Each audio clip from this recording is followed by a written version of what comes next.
ਨਮਸਕਾਰ, ਤੁਸੀਂ ਦੇਖ ਰਹੇ ਹੋ ਦੈਨਿਕ ਸਵੇਰਾ ਟੀਵੀ ਤੇ ਮੈਂ ਹਾਂ ਵਿਨੇ ਰਾਣਾ। ਅੱਜ ਦਾ ਪ੍ਰੋਗਰਾਮ, ਅੱਜ ਦਾ ਮੁੱਦਾ ਲੈ ਕੇ ਹਾਜ਼ਰ ਹਾਂ ਤੇ ਅੱਜ ਦਾ ਮੁੱਦਾ ਪ੍ਰੋਗਰਾਮ ਦੇ ਵਿੱਚ ਅੱਜ ਅਸੀਂ ਵਿਸ਼ਾ ਜਿਹੜਾ ਸ਼ਾਮਲ ਕੀਤਾ ਹੈ ਉਹ ਹੈ ਧਰਮ ਪਰਿਵਰਤਨ।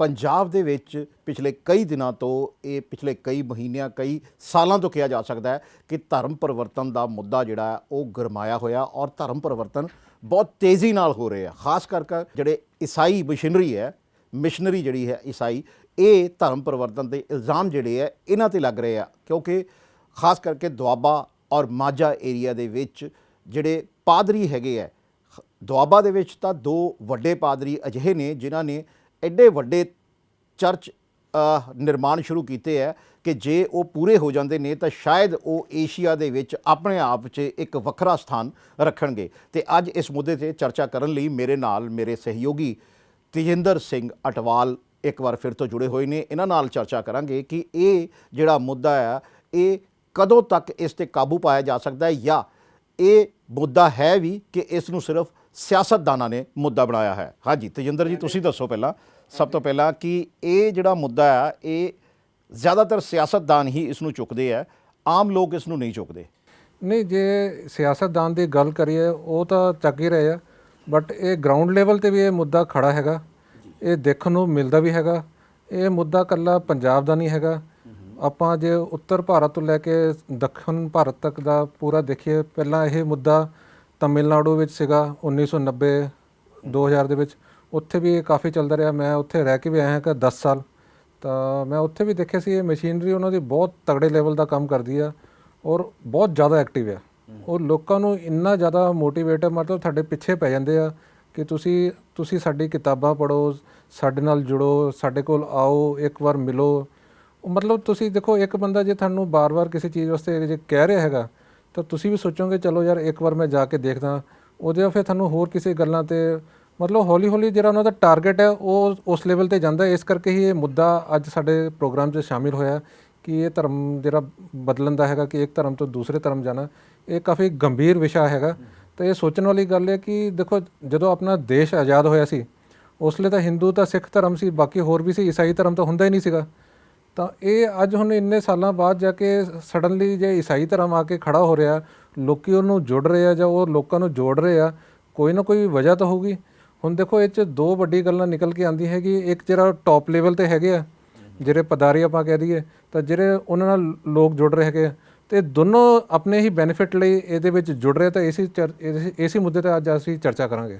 ਪੰਜਾਬ ਦੇ ਵਿੱਚ ਜਿਹੜਾ ਧਰਮਾਂਤਰਨ ਹੈ, ਜਿਹਨੂੰ ਹਿੰਦੀ 'ਚ ਧਰਮਾਂਤਰਨ ਕਹਿੰਦੇ ਆ ਅਤੇ ਪੰਜਾਬੀ 'ਚ ਆਪਾਂ ਧਰਮ ਪਰਿਵਰਤਨ ਕਹਿ ਦਿੰਦੇ ਹਾਂ, ਅਤੇ ਇਹ ਪੰਜਾਬ ਦੇ ਵਿੱਚ ਖਾਸ ਕਰਕੇ ਇਹਦੀ ਜ਼ਿਆਦਾ ਚਰਚਾ ਹੋ ਰਹੀ ਹੈ। ਨਾਰਦਰਨ ਇੰਡੀਆ ਦੇ ਵਿੱਚ ਜੇ ਤੁਸੀਂ ਕਹੋ ਤਾਂ ਪੰਜਾਬ ਹੀ ਇੱਕ ਅਜਿਹਾ ਸੂਬਾ ਹੈ ਜਿੱਥੇ ਇਹ ਜ਼ਿਕਰ ਹੁੰਦਾ ਹੈ ਕਿ ਲੋਕਾਂ ਨੂੰ, ਕਈ ਹਿੰਦੂਆਂ ਨੂੰ, ਜਿਹੜੇ ਮਜ਼੍ਹਬੀ ਸਿੱਖ ਹੈਗੇ, ਉਹਨਾਂ ਨੂੰ ਧਰਮ ਪਰਿਵਰਤਨ ਕਰਕੇ ਤਾਂ ਈਸਾਈ ਬਣਾਇਆ ਜਾ ਰਿਹਾ। ਕਿਉਂਕਿ ਖਾਂਬੜਾ ਦੇ ਵਿੱਚ ਇੱਕ ਚਰਚ ਜਿਹੜੀ ਇਸ ਵੇਲੇ ਨਿਰਮਾਣ ਅਧੀਨ ਹੈ, ਉਸਾਰੀ ਅਧੀਨ ਚਰਚ ਹੈਗੀ, ਬਹੁਤ ਵੱਡੇ ਲੈਵਲ ਦੀ ਇਹ ਚਰਚ ਬਣ ਰਹੀ ਹੈ।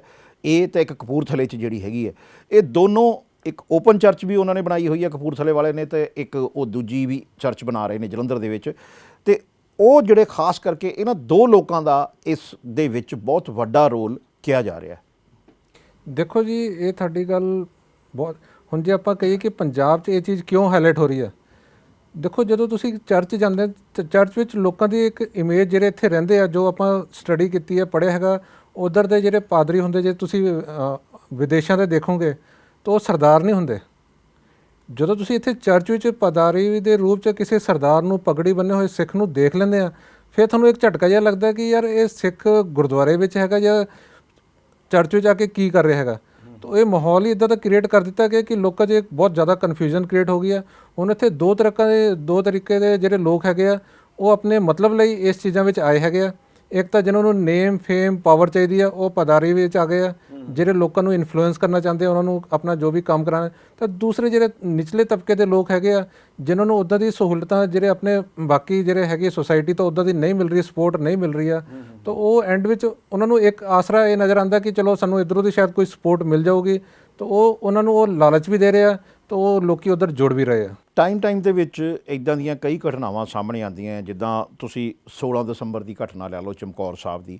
ਇਸ ਟਾਈਪ ਦੀਆਂ ਘਟਨਾਵਾਂ ਜਿਹੜੀਆਂ ਜਦੋਂ ਆਉਂਦੀਆਂ ਸਾਹਮਣੇ, ਤਾਂ ਬਾਕਾਇਦਾ ਜਿਹੜੇ ਸਿਆਸੀ ਪਾਰਟੀਆਂ ਤੇ ਹੈ ਹੀ ਨੇ, ਲੇਕਿਨ ਐਸਜੀਪੀਸੀ ਨੇ ਵੀ ਇਸ ਮੁੱਦੇ ਨੂੰ ਚੱਕਿਆ ਸੀਗਾ। ਐਸਜੀਪੀਸੀ ਨੂੰ ਬਾਕਾਇਦਾ ਜਿਹੜੇ ਅਕਾਲ ਤਖਤ ਸਾਹਿਬ ਦੇ ਜਥੇਦਾਰ ਹੈਗੇ ਆ, ਉਹਨਾਂ ਨੇ ਇਹ ਕਿਹਾ ਸੀਗਾ ਕਿ ਇਹ 'ਤੇ ਤੁਸੀਂ ਨੋਟਿਸ ਲਓ ਔਰ ਇਸ 'ਤੇ ਪਾਬੰਦੀ ਰੋਕ ਲੱਗਣੀ ਚਾਹੀਦੀ ਹੈ, ਕਿਉਂਕਿ ਬਹੁਤ ਸਾਰੇ ਸਿੱਖ ਜਿਹੜੇ ਹੈਗੇ ਆ, ਕਿਉਂਕਿ ਸਿੱਖ ਪਹਿਲਾਂ ਹੀ ਮਾਈਨੋਰਿਟੀ ਦੇ ਵਿੱਚ ਨੇ, ਅਤੇ ਉਹ ਬਹੁਤ ਸਾਰੇ ਸਿੱਖ ਜਿਹੜੇ ਆ ਉਹ ਧਰਮ ਛੱਡ ਕੇ ਈਸਾਈ ਧਰਮ ਦੇ ਵਿੱਚ ਸ਼ਾਮਲ ਹੋ ਰਹੇ ਨੇ। ਇਹ ਬਾਕਾਇਦਾ ਮੁੱਦਾ ਜਿਹੜਾ ਹੈ, ਕਿਉਂਕਿ ਉਹਨਾਂ ਨੇ ਇਹਦਾ ਜ਼ਿਕਰ ਕੀਤਾ ਕਿ ਪੰਜਾਬ ਦੀ ਜਿਹੜੀ ਜਨਸੰਖਿਆ ਸੀਗੀ ਈਸਾਈਆਂ ਦੀ 2011 ਦੇ ਵਿੱਚ, ਸਿੱਖਾਂ ਦੀ ਜਿਹੜੀ ਸੀਗੀ ਉਹਨਾਂ ਨੇ ਦੱਸਿਆ ਸੀਗਾ ਕਿ 57 ਤੋਂ 58 ਪੁਆਇੰਟ ਜਿਹੜੀ ਪ੍ਰਤੀਸ਼ਤ ਸੀਗੀ, ਅਤੇ ਹਿੰਦੂਆਂ ਦੀ ਜਿਹੜੀ ਸੀਗੀ ਉਹ 38 ਤੋਂ 39% ਸੀਗੀ। ਅਤੇ ਪੰਜਾਬ ਦੇ ਵਿੱਚ ਜਿਹੜੀ ਈਸਾਈਆਂ ਦੀ ਸੀਗੀ ਉਹ 1 ਸਿਰਫ 26 ਸੀਗੀ, 1.26, ਯਾਨੀ ਤੁਸੀਂ 1.25% ਕਹਿ ਸਕਦੇ ਹੋ। ਅਤੇ ਹੁਣ ਜਿਹੜੀ ਉਹ ਹੈਗੀਆਂ, ਇਹ ਜਿਹੜੀ ਜਨਸੰਖਿਆ ਹੈ ਬੜੀ ਤੇਜ਼ੀ ਨਾਲ ਵੱਧ ਰਹੀ ਹੈ। ਇਹਦੀ ਵਜ੍ਹਾ ਕੀ ਹੈ? ਇਹ ਉਹਨਾਂ ਨੇ ਕਿਹਾ ਸੀਗਾ। ਤੁਸੀਂ ਦੱਸਿਆ ਕਿ 2011 ਚ ਜਿਹੜੇ ਪੰਜਾਬੀਆਂ ਦੀ ਜਨਸੰਖਿਆ ਸੀ 57%, ਤਾਂ ਇਹ ਤੋਂ ਜੇ ਆਪਾਂ ਪਿਛਲੇ ਹੋਰ 10 ਸਾਲ ਜਾਂਦੇ ਹਾਂ ਤਾਂ ਉਸਲੇ 49.2% ਇਹ ਜਨਸੰਖਿਆ ਘਟੀ ਆ। ਤਾਂ ਜਿਹੜਾ ਹੁਣ ਅਗਲਾ ਜਿਹੜਾ ਹੁਣ 2022 ਚ ਸ਼ਾਇਦ ਇਹਨਾਂ ਦਾ ਜਨਗਣਨਾ ਫੇਰ ਦੁਆਰਾ ਹੋਣੀ ਆ, ਉਹਦਾ ਹਾਲੇ ਡਾਟਾ ਨਹੀਂ ਆਇਆ, ਮੈਨੂੰ ਲੱਗਦਾ ਇਹ ਘੱਟ ਕੇ ਸ਼ਾਇਦ 55 ਜਾਂ ਉਸ ਤੋਂ ਵੀ ਥੱਲੇ ਜਾ ਸਕਦੀ ਆ। ਤਾਂ ਜਿਹੜੀ ਦੂਜੇ ਪਾਸੇ ਉਹਨਾਂ ਦੀ ਗਿਣਤੀ ਜਿਹੜੀ 1% ਸੀ, ਉਹ ਮੈਨੂੰ ਲੱਗਦਾ 2 ਤੋਂ 3% ਉੱਥੇ ਤੱਕ ਵੱਧ ਸਕਦੀ ਆ। ਤਾਂ ਜਿਹੜਾ ਹੁਣ ਆਪਣੇ ਐਸਜੀਪੀਸੀ ਦੇ ਜਿਹੜੇ ਹੈਗੇ ਆ, ਉਹਨਾਂ ਨੇ ਜਿਹੜਾ ਬਿਆਨ ਦਿੱਤਾ ਹੈਗਾ, ਉਹਦਾ ਮੇਨ ਰੀਜ਼ਨ ਇਹੀ ਆ ਕਿ ਜਿਹੜੇ ਸਾਡੇ ਸਿੱਖ ਕੌਮ ਦੇ ਜਿਹੜੇ ਸਰਦਾਰ ਜਿੰਨੇ ਵੀ ਪਗੜੀ ਬੰਨ੍ਹਦੇ ਹੈਗੇ ਆ, ਉਹ ਜਦੋਂ ਈਸਾਈ ਧਰਮ 'ਚ ਚਲੇ ਜਾਂਦੇ ਆ, ਦੇਖੋ ਹੁਣ ਤੁਸੀਂ ਹਿੰਦੂ ਧਰਮ ਹੈਗਾ ਜਾਂ ਸਿੱਖ ਧਰਮ ਹੈਗਾ, ਉਹਦੀ ਪਹਿਚਾਣ ਅਲੱਗ ਹੈਗੀ ਆ, ਬਟ ਈਸਾਈ ਧਰਮ ਦੀ ਇੱਥੇ ਇੰਡੀਆ 'ਚ ਕੋਈ ਪਹਿਚਾਣ ਨਹੀਂ ਹੈਗੀ। ਤੁਸੀਂ ਦੇਖ ਕੇ ਕਿਸੇ ਨੂੰ ਇਹ ਨਹੀਂ ਕਹਿ ਸਕਦੇ ਕਿ ਇਹ ਈਸਾਈ ਹੈਗਾ ਜਾਂ ਨਹੀਂ ਆ। ਉਹ 'ਚ ਹਿੰਦੂ ਵੀ ਸ਼ਾਮਿਲ ਆ, ਦੂਜੇ ਵੀ ਕੌਮ ਦੇ ਹੈਗੇ ਆ, ਜਾਂ ਸਰਦਾਰ, ਦੋਨੋਂ ਟਾਰਗੇਟ ਤਾਂ ਇਸ ਲਈ ਹਿੰਦੂ ਸਿੱਖ ਦੋਨੇ ਹੀ ਹੋ ਰਹੇ। ਇਹ ਕਿਹਾ ਜਾ ਸਕਦਾ ਹੈ ਕਿ ਜੇ ਸਿੱਖ ਹੈਗਾ ਤੇ ਉਹਨੇ ਪਗੜੀ ਬੰਨੀ ਹੋਊਗੀ, ਦਾੜੀ ਖੋਲੀ ਹੋਏਗੀ, ਗਾਤਰਾ ਪਾਇਆ ਹੋਗਾ, ਨਹੀਂ ਵੀ ਪਾਇਆ ਹੋਏਗਾ ਤਾਂ ਸਿੱਖ ਦੀ ਇੱਕ ਵੱਖਰੀ ਪਛਾਣ ਹੈ। ਜੇ ਦਾੜੀ ਦੀ ਖੱਤ ਵੀ ਕਰਾਈ ਹੋਵੇ ਤਾਂ ਵੀ ਉਹ ਸਿੱਖ ਪਤਾ ਲੱਗਦਾ ਕਿ ਸਿੱਖ ਹੈਗਾ। ਲੇਕਿਨ ਹਿੰਦੂਆਂ ਦਾ ਵੀ ਇੱਦਾਂ ਹੀ ਪਤਾ ਲੱਗਦਾ ਹੈ, ਕਿਉਂਕਿ ਹਿੰਦੂਆਂ ਦੀ ਵੀ ਪਛਾਣ ਇੱਕ ਵੱਖਰੀ ਹੈਗੀ ਹੈ। ਅਤੇ ਈਸਾਈ ਧਰਮ ਹੀ ਇੱਕ ਅਜਿਹਾ ਹੈਗਾ ਜਿਹਨੂੰ ਦੇਖ ਕੇ ਤੁਸੀਂ ਅੰਦਾਜ਼ਾ ਨਹੀਂ ਲਗਾ ਸਕਦੇ ਇਹ ਹਿੰਦੂ ਹੈ, ਸਿੱਖ ਹੈ ਕਿ ਈਸਾਈ ਹੈ। ਯਾਨੀ ਉਹਨਾਂ ਦੀ ਪਹਿਚਾਣ ਵੱਖਰੀ ਨਾ ਹੋਣ ਕਰਕੇ ਫਾਇਦਾ ਚੱਕਿਆ ਜਾ ਰਿਹਾ ਜੀ, ਬਹੁਤ ਤਗੜਾ ਫਾਇਦਾ ਚੱਕਿਆ ਜਾ ਰਿਹਾ। ਔਰ ਦੇਖਣ ਵਾਲੀ ਗੱਲ ਹੈ ਕਿ ਜਿਹੜੇ ਕਨਵਰਟਡ ਕੀਤੇ ਗਏ ਉਹ 'ਚ 95% ਕਨਵਰਟਡ ਆ। ਮਤਲਬ ਉਹਨਾਂ ਦੀ ਆਪਣੀ ਕੋਈ ਇੱਥੇ ਔਰਿਜਿਨਿਟੀ ਨਹੀਂ ਹੈਗੀ ਆ, ਨਾ ਉਹਨਾਂ ਦੀ ਹੈਗੀ। ਉਹ ਜਿਹੜੇ ਲੋਕੀ ਵੀ ਧਰਮ ਬਦਲ ਰਹੇ, ਉਹ ਵੀ ਆਪਣੇ ਫਾਇਦੇ ਲਈ ਇੱਕ ਦੂਜੇ ਨਾਲ ਧਰਮ ਐਕਸਚੇਂਜ ਹੋ ਰਹੇ ਆ। ਇੱਕ ਹਿੰਦੂ ਬਣ ਜਾਂਦਾ, ਕਦੀ ਕੋਈ ਮੁਸਲ ਬਣ ਜਾਂਦਾ। ਇਹ ਵੀ ਇੱਕ ਤਮਾਸ਼ਾ ਜਿਹਾ ਬਣਾ ਕੇ ਰੱਖਿਆ ਹੋਇਆ, ਜਿਹਨੂੰ ਜਿੱਥੇ ਬੈਨੀਫਿਟ ਮਿਲਦਾ ਹੈ। ਔਰ ਇਹਦੇ ਅੰਦਰ ਵੀ ਕਈ ਲੂਪ ਹੋਲ ਹੈਗੇ ਆ ਜਿਹੜੇ ਗੌਰਮੈਂਟ ਨੂੰ ਦੇਖਣੇ ਚਾਹੀਦੇ ਆ। ਹੁਣ ਜਿੱਦਾਂ ਆਪਾਂ ਨਿਚਲੇ ਤਬਕੇ ਦੀ ਗੱਲ ਕਰੀਏ, ਦਲਿਤ, ਉਹ ਜਦੋਂ ਆਪਣਾ ਇੱਕ ਈਸਾਈ ਧਰਮ 'ਚ ਕਨਵਰਟ ਹੋ ਜਾਂਦੇ ਆ, ਉਹ ਆਪਣਾ ਨਾਮ ਨਹੀਂ ਚੇਂਜ ਕਰਦੇ ਕਦੀ ਵੀ। ਉਹ ਡਾਕੂਮੈਂਟ ਜੇ ਚੇਂਜ ਕਰਨਗੇ ਤਾਂ ਜਿਹੜੀ ਉਹਨਾਂ ਨੂੰ ਫੈਸਿਲਿਟੀ ਗੌਰਮੈਂਟ ਵੱਲੋਂ ਮਿਲ ਰਹੀ ਆ ਉਹ ਘਟ ਜਾਊਗੀ। ਇਸ ਕਰਕੇ ਉਹ ਦੋ ਬੈਨੀਫਿਟ ਲੈਂਦੇ, ਇੱਕ ਤਾਂ ਜਿੱਥੇ ਹੈਗੀ ਕਮਿਊਨਿਟੀ ਉੱਥੇ ਵੀ ਰਹਿੰਦੇ ਆ, ਪਲੱਸ ਜਿਹੜਾ ਦੂਸਰਾ ਧਰਮ ਉਹਨਾਂ ਨੇ ਜੁਆਇਨ ਕਰ ਲਿਆ ਹੈਗਾ ਈਸਾਈ, ਉੱਧਰੋਂ ਵੀ ਉਹ ਬੈਨੀਫਿਟ ਲੈਣਾ ਚਾਹੁੰਦੇ। ਪੇਪਰ ਵਿੱਚ ਉਹ ਨਾਮ ਕਿਤੇ ਵੀ ਚੇਂਜਸ ਨਹੀਂ ਹੋ ਰਿਹਾ। ਇਹ ਸਾਡੇ ਨਾਲ ਬੜੀ ਦਿੱਕਤ ਆ ਰਹੀ ਹੈ ਅਸਲੀ। ਯਾਨੀ ਮਾਸਟਰ ਜਨਸੰਖਿਆ ਜਿਹੜੀ ਹੈਗੀ, ਸੈਂਸਸ ਜਿਹੜਾ ਹੈਗਾ, ਜਿਹੜਾ ਮੇਨ ਸੈਂਸਸ ਹੈਗਾ, ਉਹਦੇ 'ਚ ਗਿਣਤੀ ਵੱਧ ਰਹੀ ਹੈ, ਲੇਕਿਨ ਕਿਉਂਕਿ ਨਾਮ ਨਹੀਂ ਬਦਲਿਆ ਜਾ ਰਿਹਾ। ਜੇ ਸਿੰਘ ਲੱਗਾ ਹੋਇਆ ਤਾਂ ਸਿੰਘ ਹੀ ਲੱਗਾ ਹੋਇਆ ਨਾਲ, ਜੇ ਹੋਰ ਕੁਝ ਲੱਗਾ ਤਾਂ ਨਾਲ ਉਹ ਲੱਗਾ ਹੋਇਆ, ਜਿਸ ਕਰਕੇ ਇਹ ਨਹੀਂ ਪਤਾ ਲੱਗਦਾ ਕਿ ਈਸਾਈਆਂ ਦੀ ਗਿਣਤੀ ਵੱਧ ਰਹੀ ਹੈ। ਮੇਰੇ ਹਿਸਾਬ ਨਾਲ ਤਾਂ ਐਸਜੀਪੀਸੀ ਨੂੰ ਵੀ ਸਖਤ ਐਕਸ਼ਨ ਲੈਣਾ ਚਾਹੀਦਾ ਕਿ ਜੇ ਕਿਸੇ ਨੇ ਆਪਣਾ ਧਰਮ ਪਰਿਵਰਤਨ ਕਰ ਲਿੱਤਾ ਗਿਆ ਤਾਂ ਉਹਦੇ ਪਿੱਛੇ ਸਿੰਘ ਦਾ ਨਾਮ ਨਹੀਂ ਲੱਗਣਾ, ਉਹਦਾ ਨਾਮ ਵੀ ਬਦਲਣਾ ਚਾਹੀਦਾ। ਜਿੱਦਾਂ ਹੁਣ ਆਪਣੀ ਤੁਸੀਂ ਦੇਖੋ ਜਿਹੜੀ ਹਿੰਦੂ ਕੌਮ ਹੈਗੀ ਆ, ਉਹਨਾਂ ਦੇ ਕੁਮਾਰ ਹੋ ਗਏ, ਜਾਂ ਹੋਰ ਵੀ ਕਈ ਹੈਗੇ, ਜਾਂ ਸਿੱਖਾਂ ਦੇ ਹੈਗੇ ਅਲੱਗ-ਅਲੱਗ ਸਰਨੇਮ ਹੈਗੇ ਆ, ਤਾਂ ਕ੍ਰਿਸਚਨ ਦੇ ਵੀ ਆਪਣੇ ਅਲੱਗ ਸਰਨੇਮ ਹੈਗੇ। ਜਦੋਂ ਤੁਸੀਂ ਕਨਵਰਟ ਕਰ ਹੀ ਰਹੇ ਹੈਗੇ ਤਾਂ ਕਰ ਲਓ, ਤਾਂ ਨਾਮ ਉਹ ਰੱਖ ਕੇ ਲੋਕਾਂ ਨੂੰ ਕਿਉਂ ਕਨਫਿਊਜ਼ ਕਰ ਰਹੇ ਆ?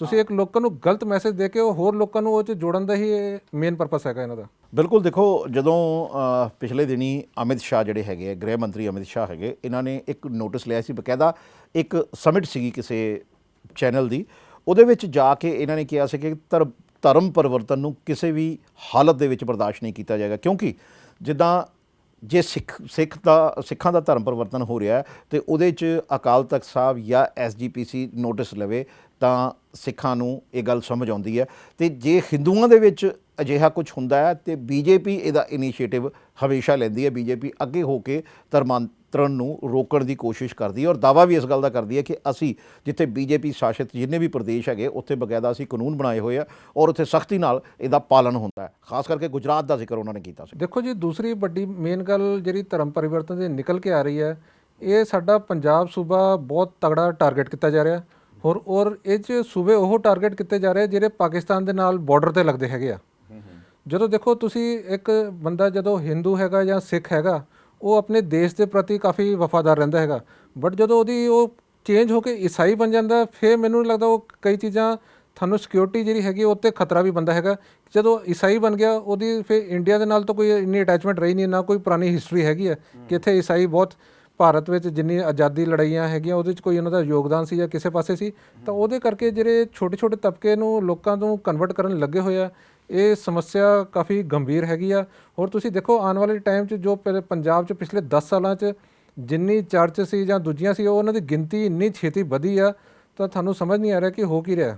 ਹਾਂ ਦੇਖੋ, ਜਦੋਂ ਬੀਜੇਪੀ ਨੇ ਇਹ ਮੁੱਦਾ ਚੁੱਕਿਆ ਸੀਗਾ ਉਦੋਂ ਬਕਾਇਦਾ ਉਹਨਾਂ ਦੇ ਪ੍ਰਵਕਤਾ ਹੈਗੇ ਮਨਜਿੰਦਰ ਸਿੰਘ ਸਿਰਸਾ, ਉਹਨਾਂ ਨੇ ਬਿਆਨ ਵੀ ਦਿੱਤਾ ਸੀਗਾ ਕਿ ਇਹ ਸਭ ਜਿਹੜੇ ਵੀ ਸੂਬਿਆਂ ਦੇ ਵਿੱਚ ਹੋ ਰਿਹਾ ਵਾ ਉੱਥੇ ਦੇ ਪ੍ਰਸ਼ਾਸਨ ਔਰ ਉੱਥੇ ਦੀਆਂ ਸਰਕਾਰਾਂ ਦੇ ਧਿਆਨ ਦੇ ਵਿੱਚ ਹੈ, ਲੇਕਿਨ ਇਹਨਾਂ 'ਤੇ ਪਾਬੰਦੀ ਨਹੀਂ ਲਾਈ ਜਾ ਰਹੀ। ਖਾਸ ਕਰਕੇ ਦੁਆਬਾ ਦਾ ਜਿਹੜਾ ਜਲੰਧਰ ਏਰੀਆ ਹੋ ਗਿਆ ਔਰ ਮਾਝੇ ਦਾ ਗੁਰਦਾਸਪੁਰ ਏਰੀਆ ਹੋ ਗਿਆ, ਜਲੰਧਰ ਦੇ ਵਿੱਚ ਔਰ ਕਪੂਰਥਲਾ ਦੇ ਵਿੱਚ ਤਾਂ ਮੈਂ ਤੁਹਾਨੂੰ ਪਹਿਲਾਂ ਵੀ ਜ਼ਿਕਰ ਕੀਤਾ ਕਿ ਜਿਹੜੇ ਪਾਦਰੀ ਬਰਜਿੰਦਰ ਸਿੰਘ ਹੈਗੇ ਆ ਅਤੇ ਇੱਕ ਪਾਦਰੀ ਹੈਗੇ ਆ ਹਰਪ੍ਰੀਤ ਦਿਓਲ, ਇਹਨਾਂ 'ਤੇ ਪਿੱਛੇ ਰੇਡ ਵੀ ਹੋਈ ਸੀਗੀ ਕਿ ਇਸ ਕਰਕੇ ਕਿ ਇਹ ਟੈਕਸ ਚੋਰੀ ਕਰ ਰਹੇ ਆ ਔਰ ਜਿਹੜੀ ਵਿਦੇਸ਼ੀ ਇਹਨਾਂ ਨੂੰ ਫੰਡਿੰਗ ਹੈਗੀ ਹੈ ਉਹ ਇਸ ਕਰਕੇ ਇਹਨਾਂ 'ਤੇ ਰੇਡ ਵੀ ਹੋਈ ਸੀਗੀ। ਕਿਉਂਕਿ ਜਦੋਂ ਜਿਹੜੇ ਹੈਗੇ ਆ ਆਪਣਾ ਬਰਜਿੰਦਰ ਸਿੰਘ ਹੈਗੇ ਆ, ਇਹਨਾਂ ਨੇ ਕਪੂਰਥਲਾ ਦੇ ਖੋਜੇਵਾਲ ਦੇ ਵਿੱਚ ਇੱਕ ਓਪਨ ਜਿਹਾ ਚਰਚ ਬਣਾਇਆ ਹੋਇਆ ਵਾ, ਉੱਥੇ ਬੜਾ ਇਕੱਠ ਹੁੰਦਾ ਐਤਵਾਰ ਨੂੰ।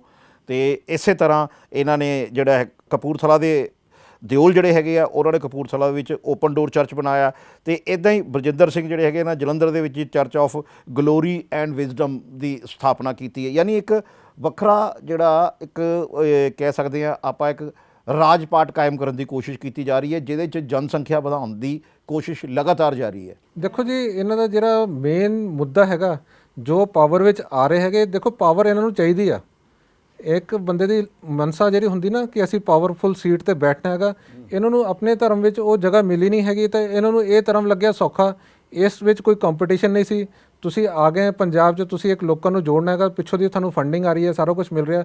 ਹੁਣ ਤੁਸੀਂ ਦੇਖ ਲਓ 5 ਸਤੰਬਰ 2022 ਦੀ ਗੱਲ ਆ, ਅੰਮ੍ਰਿਤਸਰ ਵਿੱਚ ਇੱਕ ਇਕੱਠ ਹੋਇਆ ਸੀ ਈਸਾਈ ਦਾ, ਉੱਥੇ ਨਿਹੰਗਾਂ ਨੇ ਆ ਕੇ ਵਿਰੋਧ ਕੀਤਾ, ਤਾਂ ਉੱਥੇ ਜੋ ਮਾਰਪੀਟ ਜਾਂ ਜੋ ਕੁਝ ਵੀ ਦੰਗੇ ਫਸਾਦ ਉੱਥੇ ਹੋਏ ਆ ਤਾਂ 150 ਨਿਹੰਗਾਂ 'ਤੇ ਪੁਲਿਸ ਨੇ ਕੇਸ ਵੀ ਦਰਜ ਕੀਤਾ। ਉਹਦੇ ਬਾਅਦ ਐਸਜੀਪੀਸੀ ਨੇ ਉੱਤੇ ਵਿਰੋਧ ਜਤਾਇਆ ਕਿ ਇਹ ਉੱਥੇ ਧਰਮ ਪਰਿਵਰਤਨ ਦੀ ਇੱਕ ਕੋਸ਼ਿਸ਼ ਕੀਤੀ ਜਾ ਰਹੀ ਸੀ, ਜਿਹਨੂੰ ਇਹ ਹਟਾਉਣ ਵਾਸਤੇ ਨਿਹੰਗ ਉੱਥੇ ਗਏ ਸੀਗੇ। ਤਾਂ ਇਹਦੇ ਤੇ ਇਸ ਤਰ੍ਹਾਂ ਦੀ ਕਾਰਵਾਈ ਜਿਹੜੀ ਨਹੀਂ ਹੋਣੀ ਚਾਹੀਦੀ ਕਿ ਤੁਸੀਂ ਜਿਹੜੇ ਬੰਦੇ ਰੋਕਣ ਗਏ ਆ ਇੱਕ ਗਲਤ ਕੰਮ ਨੂੰ, ਮਤਲਬ ਜਿਹੜੀ ਸਿੱਖ ਲੀਡਰ ਹੈਗੇ ਨੇ, ਧਾਰਮਿਕ ਲੀਡਰ ਹੈਗੇ ਜਾਂ ਉਹ ਸਿਆਸੀ ਲੀਡਰ ਨੇ, ਉਹਨਾਂ ਨੇ ਇਹ ਮੁੱਦਾ ਚੁੱਕਿਆ ਕਿ ਜੇ ਇੱਕ ਕੌਮ ਜਾਂ ਇੱਕ ਇਕੱਠਾ ਹੋ ਕੇ ਉਹ ਇੱਕ ਗਲਤ ਕੰਮ ਨੂੰ ਰੋਕਣ ਗਿਆ, ਤੁਸੀਂ ਉਹਦੇ 'ਤੇ ਪਰਚਾ ਦਰਜ ਕਰ ਰਹੇ ਹੋ ਬਜਾਏ ਕਿ ਜੋ ਕੰਮ ਕਰਵਾ ਰਹੇ ਹੈ ਉਹਨਾਂ 'ਤੇ ਪਰਚਾ ਦਰਜ, ਉਹਨਾਂ 'ਤੇ ਕਾਰਵਾਈ ਕਰਨ ਦੀ ਬਜਾਏ ਤੇ ਤੁਸੀਂ ਉਹਨਾਂ 'ਤੇ ਪਰਚਾ ਦਰਜ ਕਰ ਰਹੇ। ਇਹ ਇਤਰਾਜ਼ ਉਹਨਾਂ ਨੇ ਜਤਾਇਆ ਸੀ। ਹਾਂਜੀ ਹਾਂਜੀ, ਇਹ ਬਹੁਤ ਬੜਾ ਮੁੱਦਾ ਸੀਗਾ। ਤਾਂ ਉਹਦੇ ਬਾਅਦ ਇਹ ਸਾਲ 'ਚ ਦੇਖੋ ਜੀ 2 ਵਾਰ ਮੁੱਦਾ ਉੱਠ ਵੀ ਚੁੱਕਿਆ ਹੈਗਾ, ਪਿਛਲੇ ਸਾਲ 'ਚ 2 ਵਾਰ ਮੁੱਦਾ ਉੱਠਿਆ ਹੈਗਾ, ਤਾਂ ਕਈ ਵਿਸ਼ਾ ਤਾਂ ਚੱਲਦਾ ਵੀ ਰਿਹਾ ਹੈਗਾ। ਹੋਰ ਤੁਸੀਂ ਦੇਖੋ ਜੀ ਅੱਜ ਦੀ ਡੇਟ ਵਿੱਚ ਜੇ ਆਪਾਂ ਕਹੀਏ ਜਿਹੜੇ ਤੁਸੀਂ ਨਗਰ ਕੀਰਤਨ ਹੁੰਦੇ ਸੀਗੇ ਉਹ ਪਹਿਲਾਂ ਸਿਰਫ ਸਿੱਖਾਂ ਦੇ ਹੁੰਦੇ ਸੀ, ਹੁਣ ਤੁਸੀਂ ਦੇਖੋਗੇ 25 ਕ੍ਰਿਸਮਸ ਵਾਲੇ ਦਿਨ ਵੀ ਨਗਰ ਕੀਰਤਨ ਨਿਕਲ ਰਹੇ ਆ। ਉਹ ਉਹਨਾਂ ਨੂੰ ਇਦਾਂ ਦੀ ਕੀ ਲੋੜ ਪੈ ਗਈ ਹੈ ਨਗਰ ਕੀਰਤਨ ਕਰਨ ਦੀ? ਉਹ ਇੱਕ ਤਰ੍ਹਾਂ ਦਾ ਜਿਹੜਾ ਇਕੱਠ ਹੈਗਾ ਲੋਕਾਂ ਨੂੰ, ਹੁਣ ਤੁਸੀਂ ਅਗਰ ਨਗਰ ਕੀਰਤਨ ਕਦੀ ਦੇਖੋਗੇ ਉਹ 'ਚ ਅੱਧੇ ਤੋਂ ਜ਼ਿਆਦਾ ਤੁਹਾਨੂੰ ਸਰਦਾਰ ਨਜ਼ਰ ਆਣੇ ਆ। ਤਾਂ ਸਰਦਾਰ ਜਿਹੜੀ ਕਮਿਊਨਿਟੀ ਹੈਗੀ ਉਹ ਵੀ ਉਸ ਚੀਜ਼ ਨੂੰ ਦੇਖ ਕੇ ਹੈਰਾਨ ਹੋ ਜਾਂਦੀ ਕਿ ਇੰਨੇ ਸਰਦਾਰ ਉੱਥੇ ਕਰ ਕੀ ਰਹੇ ਆ, ਇਹਨਾਂ ਨੂੰ ਇਦਾਂ ਦੀ ਕੀ ਲੋੜ ਪੈ ਗਈ ਕਿ ਉਸ ਕਮਿਊਨਿਟੀ 'ਚ ਜਾਣਾ ਪਿਆ, ਜਦਕਿ ਤੁਹਾਡੀ ਆਪਣੀ ਕੌਮ ਜਿਹੜੀ ਸੀ ਗੁਰੂ ਨਾਨਕ ਜੀ ਉਹਨਾਂ ਨੇ ਇਹੀ ਦੱਸਿਆ ਸੀ ਤੁਸੀਂ ਜਿਹੜੇ ਪਾਖੰਡ ਹੈਗੇ ਛੱਡ ਕੇ ਆਪਣੇ ਕਰਮ 'ਤੇ ਵਿਸ਼ਵਾਸ ਕਰੋ, ਜੋ ਤੁਸੀਂ ਕੰਮ ਕਰੋਗੇ ਉਹੀ ਤੁਹਾਡੀ ਮਿਹਨਤ ਹੈ। ਉਹ ਤੁਹਾਨੂੰ ਅੰਧ ਵਿਸ਼ਵਾਸ ਤੋਂ ਹਟਾਉਣ ਦੇ ਲਈ ਕੀਤਾ ਸੀ। ਔਰ ਮੈਨੂੰ ਲੱਗਦਾ ਕਿ 40-50 ਸਾਲ ਦੇ ਬਾਅਦ ਫੇਰ ਕਈ ਲੋਕੀ ਫੇਰ ਉਸ ਪਾਸੇ ਹੀ ਜੁੜਨ 'ਤੇ ਲੱਗੇ ਹੋਏ ਆ। ਜਿਹੜੇ ਮਨਜਿੰਦਰ ਸਿੰਘ ਸਿਰਸਾ ਹੈਗੇ ਉਹਨਾਂ ਨੇ ਇਹ ਗੱਲ ਬਕਾਇਦਾ ਕਹੀ ਸੀਗੀ ਕਿ ਇਹਨਾਂ ਦੇ ਜਿਹੜੇ ਧਰਮ ਪ੍ਰਚਾਰ ਕਰਨ ਆਉਂਦੇ, ਜਿਨ੍ਹਾਂ ਨੂੰ ਸੋ ਕਾਲਡ ਪਾਦਰੀ ਕਿਹਾ ਜਾਂਦਾ ਹੈ, ਉਹ ਕੀ ਕਰਦੇ ਹੈ ਕਿ ਤਰ੍ਹਾਂ ਤਰ੍ਹਾਂ ਦੇ ਸਵਾਂਗ ਰਚਦੇ ਹੈ, ਈਸਾ ਮਸੀਹ ਦੀ ਆਤਮਾ ਨੂੰ ਆਪਣੇ 'ਚ ਪ੍ਰਵੇਸ਼ ਹੋਣ ਦੀ ਗੱਲ ਕਹਿੰਦੇ ਹੈ, ਔਰ ਗੰਭੀਰ ਰੋਗ ਜਿਹੜੇ ਹੈਗੇ ਆ ਉਹਨਾਂ ਨੂੰ ਠੀਕ ਕਰਨ ਦਾ ਦਾਅਵਾ ਕੀਤਾ ਜਾਂਦਾ ਹੈ। ਈਵਨ ਕਿ ਬਹੁਤ ਸਾਰੇ ਲੋਕ ਇੱਦਾਂ ਦੇ ਹੈਗੇ, ਗੁਰਦਾਸਪੁਰ ਦੇ ਕੁਝ ਲੋਕ ਹੈਗੇ ਆ ਜਿਹੜੇ ਇਸ ਗੱਲ ਦਾ ਦਾਅਵਾ ਕਰਦੇ ਆ ਕਿ ਉਹ ਲੰਮੇ ਸਮੇਂ ਤੋਂ ਬਿਮਾਰ ਸੀਗੇ, ਲੇਕਿਨ ਜਦੋਂ ਉਹਨਾਂ ਦੇ ਘਰ ਕੁਝ ਪ੍ਰਚਾਰ ਲਈ ਲੋਕ ਆਏ ਔਰ ਉਹਨਾਂ ਨੂੰ ਕਿਹਾ ਕਿ ਤੁਸੀਂ ਚਰਚ ਆਓ, ਇਹ ਤੁਹਾਡੀ ਬਿਮਾਰੀ ਹਮੇਸ਼ਾ ਵਾਸਤੇ ਦੂਰ ਹੋ ਜਾਏਗੀ। ਉੱਥੇ ਕਹਿੰਦੇ ਕਿ ਅਸੀਂ ਚਰਚ ਗਏ ਹਾਂ ਔਰ ਚਰਚ ਦੇ ਵਿੱਚ ਜਦੋਂ ਪ੍ਰਾਰਥਨਾ ਕੀਤੀ ਹੈ, ਪਾਦਰੀ ਨੇ ਸਾਨੂੰ ਉੱਥੇ ਬਿਠਾ ਕੇ ਜਿਹੜੀ ਪ੍ਰਾਰਥਨਾ ਕੀਤੀ ਹੈ ਤੇ ਜਿਹੜਾ ਸਾਲਾਂ ਤੋਂ ਸਾਨੂੰ ਰੋਗ ਸੀਗਾ ਉਹ ਠੀਕ ਹੋ ਗਿਆ, ਹੁਣ ਮੈਂ ਬਿਲਕੁਲ ਠੀਕ ਹਾਂ।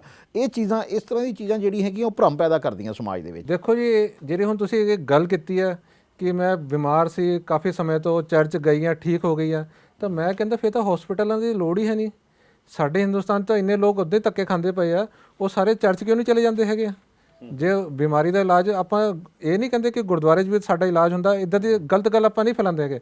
ਜਿੱਥੇ ਤੁਹਾਨੂੰ ਮੈਡੀਸਨ ਦੀ ਲੋੜ ਹੈ, ਸਾਇੰਸ ਅੱਜ ਦੀ ਡੇਟ ਵਿੱਚ ਇੰਨੀ ਤਰੱਕੀ ਕਰ ਚੁੱਕੀ ਹੈ, ਤੁਸੀਂ ਸਾਇੰਸ ਨੂੰ ਇਗਨੋਰ ਕਰਕੇ, ਚਲੋ ਕੁਝ ਚੀਜ਼ਾਂ ਹੈਗੀਆਂ ਲੋਕਾਂ ਦੀ ਮੰਨਤਾਂ ਹੁੰਦੀਆਂ ਹੈਗੀਆਂ, ਬਟ ਇਹ ਚੀਜ਼ ਵੀ ਨਹੀਂ ਹੈਗੇ ਕਿ ਤੁਸੀਂ ਸਿਰਫ ਇੱਕ ਮੰਨਤ ਕਰਕੇ ਉੱਥੇ ਚਲੇ ਜਾਓ ਤਾਂ ਸਾਰਾ ਕੁਝ। ਫਿਰ ਤਾਂ ਮੈਂ ਕਹਿੰਦਾ ਹਸਪੀਟਲਾਂ ਦੀ ਲੋੜ ਹੀ, ਜਿੰਨੇ ਬਿਮਾਰ ਹੈਗੇ ਉਹ ਤਾਂ ਫਿਰ ਸਾਰੇ ਉੱਥੇ ਚਰਚ ਜਾ ਕੇ ਬਹਿ ਜਾਣ, ਤਾਂ ਸਾਰੇ ਕਿਉਂ ਨਹੀਂ ਠੀਕ ਹੁੰਦੇ? ਲੋਕੀ ਹਾਲੇ ਵੀ ਬਿਮਾਰ ਘੁੰਮਦੇ ਪਏ, ਕਰੋਨਾ ਵਿੱਚ ਕਿੰਨੇ ਪ੍ਰੋਬਲਮ ਸੀ, ਉਹ ਚਰਚ ਕਿਉਂ ਨਹੀਂ ਗਏ? ਉਸ ਲਈ ਕਿਉਂ ਨਹੀਂ ਇੱਦਾਂ ਦੀ ਇਹਨਾਂ ਨੇ ਕੱਢੀ? ਦੇਖੋ, ਜਿਸ ਲਈ ਇਹਨਾਂ ਦੇ ਕੋਲ ਇੱਦਾਂ ਦੇ ਕੋਈ ਹਾਲਾਤ ਨਹੀਂ ਹੁੰਦੇ, ਉਸ ਲਈ ਸ਼ਾਂਤ ਹੋ ਜਾਂਦੇ ਹੈਗੇ। ਇੱਕ ਅੱਧਾ ਕੋਈ ਚੀਜ਼ ਹੈਗਾ, ਮੈਂ ਕਈ ਇਹਨਾਂ ਦੇ ਵੀਡੀਓ ਵੀ ਸੋਸ਼ਲ ਮੀਡੀਆ 'ਤੇ ਜਾਂ YouTube ਜਾਂ Facebook 'ਤੇ ਦੇਖਿਆ, ਜਿੱਥੇ ਲੋਕੀ ਦੱਸਦੇ ਜੀ ਸਾਨੂੰ ਇੰਨੀ ਦਿੱਕਤ ਸੀ, ਅਸੀਂ ਇੱਕ ਵਾਰ ਗਏ ਹਾਂ। ਤਾਂ ਮੈਨੂੰ ਨਹੀਂ ਸਮਝ ਲੱਗਿਆ ਕਿ ਇੱਕ ਵਾਰ ਜਾ ਕੇ ਉੱਥੇ ਇੱਦਾਂ ਦਾ ਕੀ ਹੋ ਗਿਆ ਕਿ ਸਾਰੀ ਕੁਝ ਠੀਕ ਹੋ ਗਏ, ਕੋਈ ਪ੍ਰੋਬਲਮ ਨਹੀਂ ਆ ਰਹੀ ਹੈ। ਉਹਦੇ ਬਾਅਦ ਦੱਸਦੇ ਜੀ ਅਸੀਂ ਪੂਰੀ ਫੈਮਿਲੀ ਕਨਵਰਟ ਹੋ ਗਈ ਆ, ਜਿਹੜੇ ਸਾਡੇ ਰਿਸ਼ਤੇਦਾਰ ਉਹ ਸਿੱਖ ਹੈਗੇ ਆ, ਤਾਂ ਅਸੀਂ ਈਸਾਈ ਹੈਗੇ ਆ।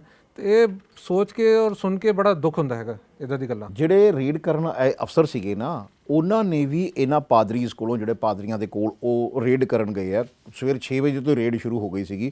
ਇਹ ਇਹਨਾਂ ਨੇ ਜਿਹੜੀ ਰੇਡ ਕੀਤੀ ਹੈ, ਇਹ ਅੰਮ੍ਰਿਤਸਰ, ਜਲੰਧਰ ਤੇ ਜਿਹੜਾ ਨਿਊ ਚੰਡੀਗੜ੍ਹ ਜਿਹੜਾ ਹੁਣ ਵਸਾਇਆ ਜਾ ਰਿਹਾ, ਇਹ ਉਹਨਾਂ ਏਰੀਆਜ਼ ਦੇ ਵਿੱਚ ਖਾਸ ਤੌਰ ਤੇ ਇਹਨਾਂ ਨੇ ਕੀਤੀ ਸੀਗੀ, ਕਿਉਂਕਿ ਇਹਨਾਂ ਨੂੰ ਸ਼ਿਕਾਇਤਾਂ ਮਿਲੀਆਂ ਸੀਗੀਆਂ ਕਿ ਉੱਥੇ ਜਿਹੜੇ ਲੋਕ ਹੈਗੇ ਧਰਮ ਪਰਿਵਰਤਨ ਜਿਹੜੇ ਕਰ ਰਹੇ ਆ, ਇਹਨਾਂ ਨੂੰ ਵਿਦੇਸ਼ੀ ਫੰਡਿੰਗ ਹੋ ਰਹੀ ਹੈ ਔਰ ਬਕਾਇਦਾ ਉਹਨਾਂ ਤੋਂ ਉਹ ਡਾਕੂਮੈਂਟਸ ਮੰਗੇ ਗਏ ਕਿ ਜਿਹੜੇ ਤੁਸੀਂ ਧਰਮਾਂ ਦੇ ਕੰਮ ਕਰ ਰਹੇ ਹੋ ਉਹਨਾਂ 'ਤੇ ਕਿੰਨਾ ਖਰਚਾ ਆ ਰਿਹਾ, ਤੁਹਾਨੂੰ ਉਹਦੀ ਇਨਕਮ ਕਿੱਥੋਂ ਹੋ ਰਹੀ ਹੈ, ਇਹਦੇ ਸਾਨੂੰ ਡਾਕੂਮੈਂਟ ਦਿਓ। ਅਤੇ ਜਿਹੜੇ ਮੌਰੀਸ਼ੀਅਸ ਦੇ ਵਿੱਚ ਇਹ ਚਰਚ ਵਗੈਰਾ ਬਣਾ ਰਹੇ ਆ ਔਰ ਆਪਣੇ ਉੱਥੇ ਈਸਾਈ ਧਰਮ ਵਾਸਤੇ ਜੋ ਵੀ ਪ੍ਰੋਪਰਟੀ ਬਣਾ ਰਹੇ ਆ, ਉਹਦੇ ਜਿਹੜੇ ਸੋਰਸਿਸ ਕੀ ਨੇ ਔਰ ਉੱਥੋਂ ਜਿਹੜੀ ਫੰਡਿੰਗ ਹੋ ਰਹੀ ਹੈ ਉਹ ਕਿੱਥੋਂ ਹੋ ਰਹੀ ਹੈ, ਇਹ ਸਭ ਕੁਝ ਜਿਹੜਾ ਉਹ ਸਪੈਸ਼ਲ ਤੌਰ 'ਤੇ IT ਅਧਿਕਾਰੀਆਂ ਨੇ ਇਹਨਾਂ ਤੋਂ ਮੰਗੇ ਆ। ਹੁਣ ਹਜੇ ਦਿੱਤੇ ਕਿ ਨਹੀਂ ਦਿੱਤੇ, ਇਹ ਕੋਈ ਗੱਲ ਖੁੱਲ੍ਹ ਕੇ ਸਾਹਮਣੇ ਨਹੀਂ ਆਈ ਹੈ, ਲੇਕਿਨ ਇਹ ਰੇਡ ਦੀ ਚਰਚਾ ਬਹੁਤ ਰਹੀ ਸੀ ਔਰ ਇਸ ਨੂੰ ਧਰਮ ਪਰਿਵਰਤਨ ਦੇ ਨਾਲ ਜੋੜ ਕੇ ਹੀ ਦੇਖਿਆ ਜਾ ਰਿਹਾ ਸੀ।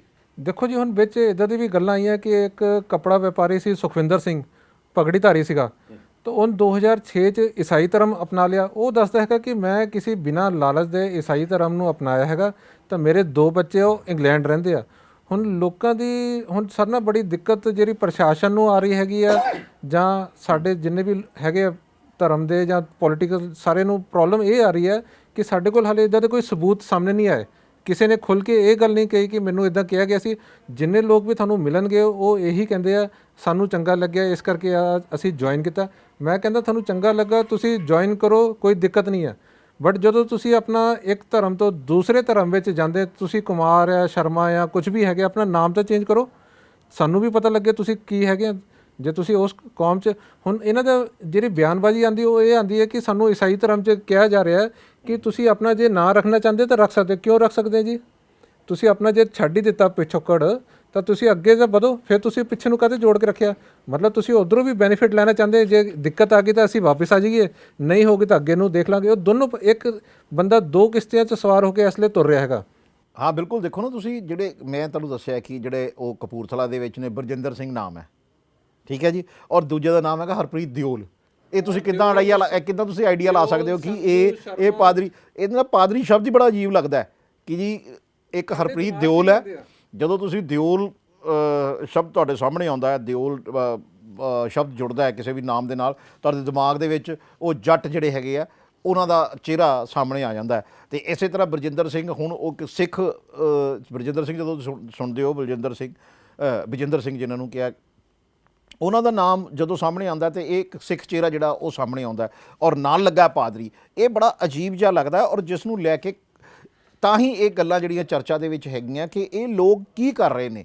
ਜੇ ਪੰਜਾਬ ਦੇ ਵਿੱਚ ਧਰਮ ਪਰਿਵਰਤਨ ਹੋ ਰਿਹਾ ਤੇ ਇਹਨਾਂ ਲੋਕਾਂ ਦਾ ਉਹਦੇ 'ਚ ਮੇਨ ਰੋਲ ਕਿਉਂ ਹੈਗਾ? ਇਹਨਾਂ ਨੂੰ ਕਿਹਨਾਂ ਨੇ ਪ੍ਰਮੋਟ ਕੀਤਾ? ਦੇਖੋ ਜੀ, ਜਿਹੜੇ ਬੰਦਾ ਆਪਣੇ ਧਰਮ ਦੇ ਨਾਲ ਸਗਾ ਨਹੀਂ ਹੈਗਾ, ਉਹ ਦੂਸਰੇ ਧਰਮ ਦਾ ਵੀ ਸਗਾ ਨਹੀਂ ਹੋ ਸਕਦਾ, ਸਿੱਧੀ ਗੱਲ ਆ। ਹੁਣ ਤੁਸੀਂ ਆਪਣਾ ਸਿੱਖੀ ਧਰਮ ਦੇਖੋਗੇ, ਕਿੰਨੀ ਸ਼ਹਾਦਤ, ਕਿੰਨੀ ਕੁਰਬਾਨੀਆਂ ਦਿੱਤੀਆਂ ਹੈਗੀਆਂ, ਫਿਰ ਜਾ ਕੇ ਤੁਹਾਨੂੰ ਆਪਣਾ ਇੱਕ ਨਾਂ ਬਣਿਆ ਹੈਗਾ। ਤੁਸੀਂ ਉਸ ਕੌਮ ਨੂੰ ਛੱਡ ਕੇ ਜੇ ਦੂਸਰੇ ਜਾਂਦੇ, ਤੁਹਾਡਾ ਹਿੰਦੂ ਧਰਮ ਹੈ ਉਹ 'ਚ ਵੀ ਕਈ ਇੱਦਾਂ ਦੀ ਕਹਾਣੀਆਂ ਹੈਗੀਆਂ, ਕਿੰਨਾ ਪੁਰਾਣਾ ਆਪਣਾ ਹੈਗਾ।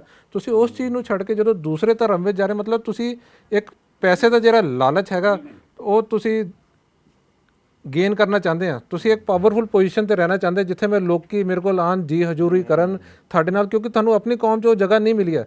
ਦੇਖੋ ਹਰ ਕੌਮ 'ਚ ਇੰਨੀ ਜਗ੍ਹਾ ਨਹੀਂ ਹੁੰਦੀ ਕਿ ਹਰ ਬੰਦਾ ਉੱਥੇ ਇਸ ਲੈਵਲ ਤੇ ਬਣ ਜਾਊਗਾ। ਤਾਂ ਇੱਕ ਜਾਂ ਦੋ ਬੰਦੇ ਜਿਹੜੇ ਬਣੇ ਹੋਏ ਆਲਰੇਡੀ, ਉਹ ਬਹੁਤ ਸਦੀਆਂ ਵਿੱਚ ਜਾ ਕੇ ਕਿਤੇ ਚੇਂਜ ਹੁੰਦੇ ਆ। ਤਾਂ ਇਹਨਾਂ ਨੂੰ ਨਿਊ ਐਂਟਰੀ ਜਿਹੜੀ ਫੀਲਡ ਵਿੱਚ ਕਰਨੀ ਸੀ ਉਹ ਇਹਨਾਂ ਨੂੰ ਸੌਖੀ ਲੱਗੀ ਪਾਦਰੀ ਬਣ ਕੇ। ਨਾਲੇ ਇੱਕ ਤੁਹਾਨੂੰ ਪੂਰੀ ਚਰਚ ਮਿਲ ਜਾਂਦੀ ਆ, ਤੁਹਾਡੇ ਪੂਰੇ ਕੰਟਰੋਲ 'ਚ ਆ। ਉੱਥੇ 1000 2000 10,000 ਬੰਦੇ ਆਉਂਦੇ ਆ, ਉਹ ਤੁਹਾਡੀ ਗੱਲ ਸੁਣਦੇ ਆ, ਤੁਸੀਂ ਉਹਨਾਂ ਤੋਂ ਕੰਮ ਕਰਾਉਂਦੇ ਆ, ਤੁਸੀਂ ਉਹਨਾਂ ਨੂੰ ਕਿੱਦਾਂ ਮੈਨੀਪੂਲੇਟ ਕਰਦੇ ਹੈਗੇ ਆ। ਔਰ ਇਹ ਕਈ ਚੀਜ਼ਾਂ ਹੈਗੀਆਂ ਜਦੋਂ ਇਹ ਹੁਣ ਇਹ ਜਿਹੜਾ ਗਰੀਬ ਤਬਕਾ ਹੈਗਾ ਜਿਨ੍ਹਾਂ ਨੂੰ ਕਿਸੇ ਵੀ ਕਮਿਊਨਿਟੀ ਤੋਂ ਉਨੀ ਸਪੋਰਟ ਨਹੀਂ ਹੈਗੀ ਆ, ਜਦੋਂ ਇਹ ਇਹਨਾਂ ਦੇ ਸੰਪਰਕ ਵਿੱਚ ਆਉਂਦੇ ਤਾਂ ਉਹਨਾਂ ਨੂੰ ਇਹੀ ਕਿਹਾ ਜਾਂਦਾ ਤੁਸੀਂ ਸਾਡੇ ਨਾਲ ਜੁੜੋ, ਅਸੀਂ ਤੁਹਾਡੀ ਸੇਵਾ ਕਰਾਂਗੇ, ਤੁਹਾਨੂੰ ਹੈਲਪ ਕਰਾਂਗੇ, ਤੁਹਾਨੂੰ ਤੁਹਾਡੇ ਜਿਹੜੇ ਬੱਚੇ ਹੈਗੇ ਉਹਨਾਂ ਨੂੰ ਸਾਡੇ ਵਧੀਆ ਸਕੂਲ। ਦੇਖੋ ਇੱਕ ਕੰਮ ਇਹਨਾਂ ਨੇ ਚਾਹੇ ਜੋ ਵੀ ਹੈਗਾ ਥੋੜ੍ਹਾ ਆਪਾਂ ਚਾਹੇ ਬੁਰਾਈ ਵੀ ਕਰਦੇ ਹਾਂ, ਪਰ ਜਦੋਂ ਜਿਹੜੀ ਚੰਗੀ ਚੀਜ਼ ਹੈ ਉਹਦੀ ਅੱਛਾਈ ਵੀ ਕਰਦੇ। ਇਹਨਾਂ ਨੇ ਸਕੂਲ ਐਜੂਕੇਸ਼ਨ 'ਤੇ ਬਹੁਤ ਪੈਸਾ ਖਰਚ ਕੀਤਾ ਈਸਾਈ ਕਮਿਊਨਿਟੀ ਨੇ। ਹੋਰ ਹਰ ਦੇਖੋ ਇੰਗਲਿਸ਼ ਕਨਵੈਂਟ ਸਕੂਲ ਹੈਗੇ ਆ। ਹੋਰ ਇਹਨਾਂ ਦਾ ਇੱਕ ਜਿਹੜਾ ਇਹ ਜਿਹੜੇ ਚਰਚ ਵਿੱਚ ਜਾਂਦੇ ਹੈਗੇ ਉਹਨਾਂ ਪਰਿਵਾਰਾਂ ਨੂੰ ਇਹ ਦੱਸਦੇ ਹੈਗੇ ਕਿ ਜਿਹੜੇ ਤੁਹਾਡੇ ਬੱਚੇ ਆ, ਜੇ ਈਸਾਈ ਤੁਸੀਂ ਹੈਗੇ ਤਾਂ ਤੁਹਾਨੂੰ ਉੱਥੇ ਬੈਨੀਫਿਟ ਮਿਲੂਗਾ। ਕਈ ਵਾਰ ਤਾਂ ਇੱਦਾਂ ਦੇ ਵੀ ਕੇਸ ਦੇਖੇ ਗਏ ਆ ਕਿ ਜਿਹੜੇ ਈਸਾਈ ਧਰਮ ਹੈ ਉਹਨਾਂ ਦੇ ਬੱਚਿਆਂ ਨੂੰ ਜਿਹੜੀ ਫੀਸ ਹੈਗੀ ਉਹ ਮਾफ़ ਕਰ ਦਿੱਤੀ ਜਾਂਦੀ ਆ, ਉਹਨਾਂ ਦੇ ਕੱਪੜੇ ਵੀ ਉਹਨਾਂ ਨੂੰ ਦਿੱਤੇ ਜਾਂਦੇ ਆ, ਫਿਰ ਜਿਹੜੇ ਜੋ ਵੀ ਖਰਚਾ ਪਾਣੀ ਹੈਗਾ ਮਤਲਬ ਟੋਟਲੀ ਐਜੂਕੇਸ਼ਨ ਫ੍ਰੀ ਕਰਤੀ ਹੈ ਉਹਨਾਂ ਨੂੰ। ਹੋਰ ਕੀ ਚਾਹੀਦਾ? ਹੁਣ ਜਿਹੜਾ ਗਰੀਬ ਬੰਦਾ ਜਿਹੜੇ ਵਧੀਆ ਸਕੂਲ 'ਚ ਨਹੀਂ ਪਾ ਸਕਦਾ ਬੱਚੇ, ਤਾਂ ਉਹ ਅਟਰੈਕਸ਼ਨ ਉਹਨਾਂ ਨੂੰ ਹੋ ਜਾਂਦੀ ਆ। ਤਾਂ ਦੂਸਰੀ ਵੱਡੀ ਗੱਲ ਇਹਦੇ ਵਿੱਚ ਆਉਂਦੀ ਹੈਗੀ ਹੈ ਕਿ ਜਿਹੜੇ ਲੀਡਰ ਹੈਗੇ ਆ, ਦੇਖੋ ਪੰਜਾਬ ਸੂਬਾ ਇੱਦਾਂ ਦਾ ਹੈਗਾ ਕਿ ਇੱਥੋਂ ਦੀ ਹਰ ਬੰਦਾ ਵਿਦੇਸ਼ ਜਾਣਾ ਚਾਹੁੰਦਾ, ਤਾਂ ਇਹਨਾਂ ਦਾ ਟਾਰਗੇਟ ਯੂਥ ਵੀ ਹੈਗਾ। ਤਾਂ ਉਹ ਉਹਨਾਂ ਨੂੰ ਇੱਕ ਲਾਲਚ ਦਿੰਦੇ ਕਿ ਅਸੀਂ ਤੁਹਾਨੂੰ ਬਾਹਰ ਵੀ ਭੇਜਾਂਗੇ। ਤਾਂ ਬੰਦਾ ਸੋਚਦਾ ਯਾਰ ਮੈਂ ਉੱਥੇ ਰਹਿ ਕੇ ਤਾਂ ਕੁਝ ਕਰ ਨਹੀਂ ਸਕਦਾ, ਇਹਨਾਂ ਨਾਲ ਜੁੜੂੰਗਾ ਸ਼ਾਇਦ ਮੈਂ ਬਾਹਰ ਵੀ ਪਹੁੰਚ ਜਾਵਾਂ। ਬਿਲਕੁਲ। ਦੇਖੋ ਜਦੋਂ ਜਲੰਧਰ ਦਾ ਜ਼ਿਕਰ ਆਉਂਦਾ ਨਾ, ਜਲੰਧਰ ਦੇ ਵਿੱਚ ਕਿਉਂਕਿ ਕਹਿੰਦੇ ਕਿ ਜਲੰਧਰ ਦੇ ਵਿੱਚ ਜਿਹੜਾ ਪਿੰਡ ਖਾਂਬੜਾ ਆ, ਇਹ ਜਿਹੜਾ TV ਟਾਵਰ ਹੈ ਉਹਦੇ ਬੈਕ ਸਾਈਡ ਦੇ ਵਿੱਚ ਹੈ ਪਿੰਡ ਖਾਂਬੜਾ।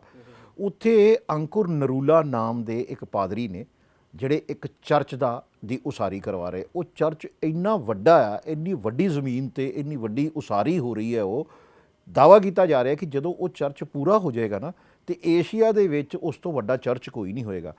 ਇੱਕ ਕਿਸੇ ਹੋਰ ਧਰਮ ਦਾ ਬੰਦਾ ਜਿਹੜਾ ਪਹਿਲਾਂ ਈਸਾਈ ਬਣਦਾ, 13-14 ਸਾਲ ਪਹਿਲਾਂ ਉਹ ਈਸਾਈ ਬਣਦਾ, ਉਸ ਤੋਂ ਬਾਅਦ ਉਹ ਇਸ ਧਰਮ ਦਾ ਇੰਨਾ ਕੁ ਪ੍ਰਚਾਰ ਕਰਦਾ ਹੈ ਕਿ ਉਸ ਬੰਦੇ ਦੇ ਨਾਲ ਪਹਿਲਾਂ ਸ਼ੁਰੂ ਦੇ ਵਿੱਚ 3-4 ਮੈਂਬਰ ਹੁੰਦੇ ਆ ਜਿਹੜੇ ਅੱਜ ਗਿਣਤੀ ਦੇ ਵਿੱਚ 3 ਲੱਖ ਹੋ ਗਏ ਆ।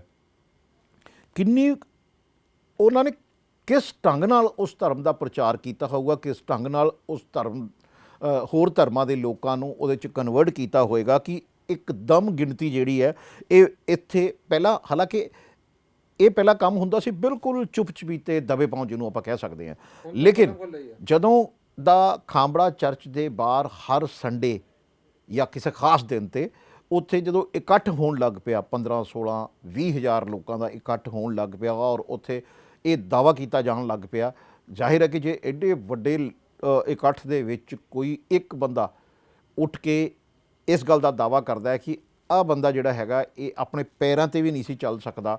ਮੈਂ ਪਿਛਲੇ ਦਿਨੀ ਇੱਕ ਚਰਚਾ ਸੁਣੀ ਸੀ, ਤਸਵੀਰਾਂ ਬਕਾਇਦਾ ਆਈਆਂ ਸੀ, ਅਖਬਾਰਾਂ ਦੇ ਵਿੱਚ ਵੀ ਲੱਗੀਆਂ ਸੀਗੀਆਂ ਖਬਰਾਂ, ਭਾਵੇਂ ਬਹੁਤ ਜ਼ਿਆਦਾ ਉੱਪਰਲੇ ਲੈਵਲ 'ਤੇ ਅਖਬਾਰਾਂ ਨੇ ਉਹਨੂੰ ਕਵਰ ਨਹੀਂ ਕੀਤਾ, ਲੇਕਿਨ ਜਿਹੜੇ ਇਹਨਾਂ ਦੇ ਆਪਣੇ ਪ੍ਰਚਾਰ ਸੋਰਸਿਸ ਨੇ ਉਹਨਾਂ ਦੇ ਜ਼ਰੀਏ ਇਹਨਾਂ ਨੇ ਉਸ ਨੂੰ ਪ੍ਰਚਾਰਿਤ ਕੀਤਾ ਕਿ ਇੱਕ ਵਿਅਕਤੀ ਉੱਥੇ ਇੱਕ ਤਕਰੀਬਨ ਮੁੰਡਾ ਹੀ ਸੀ, ਯੂਥ ਹੀ ਸੀਗਾ, ਉਹਦੇ ਸਰੀਰ ਦੇ ਵਿੱਚ ਬੁਰੀ ਤਰ੍ਹਾਂ ਜ਼ਖਮ ਹੋਏ ਪਏ ਸੀ, ਛਾਲੇ ਹੋਏ ਪਏ ਸੀਗੇ।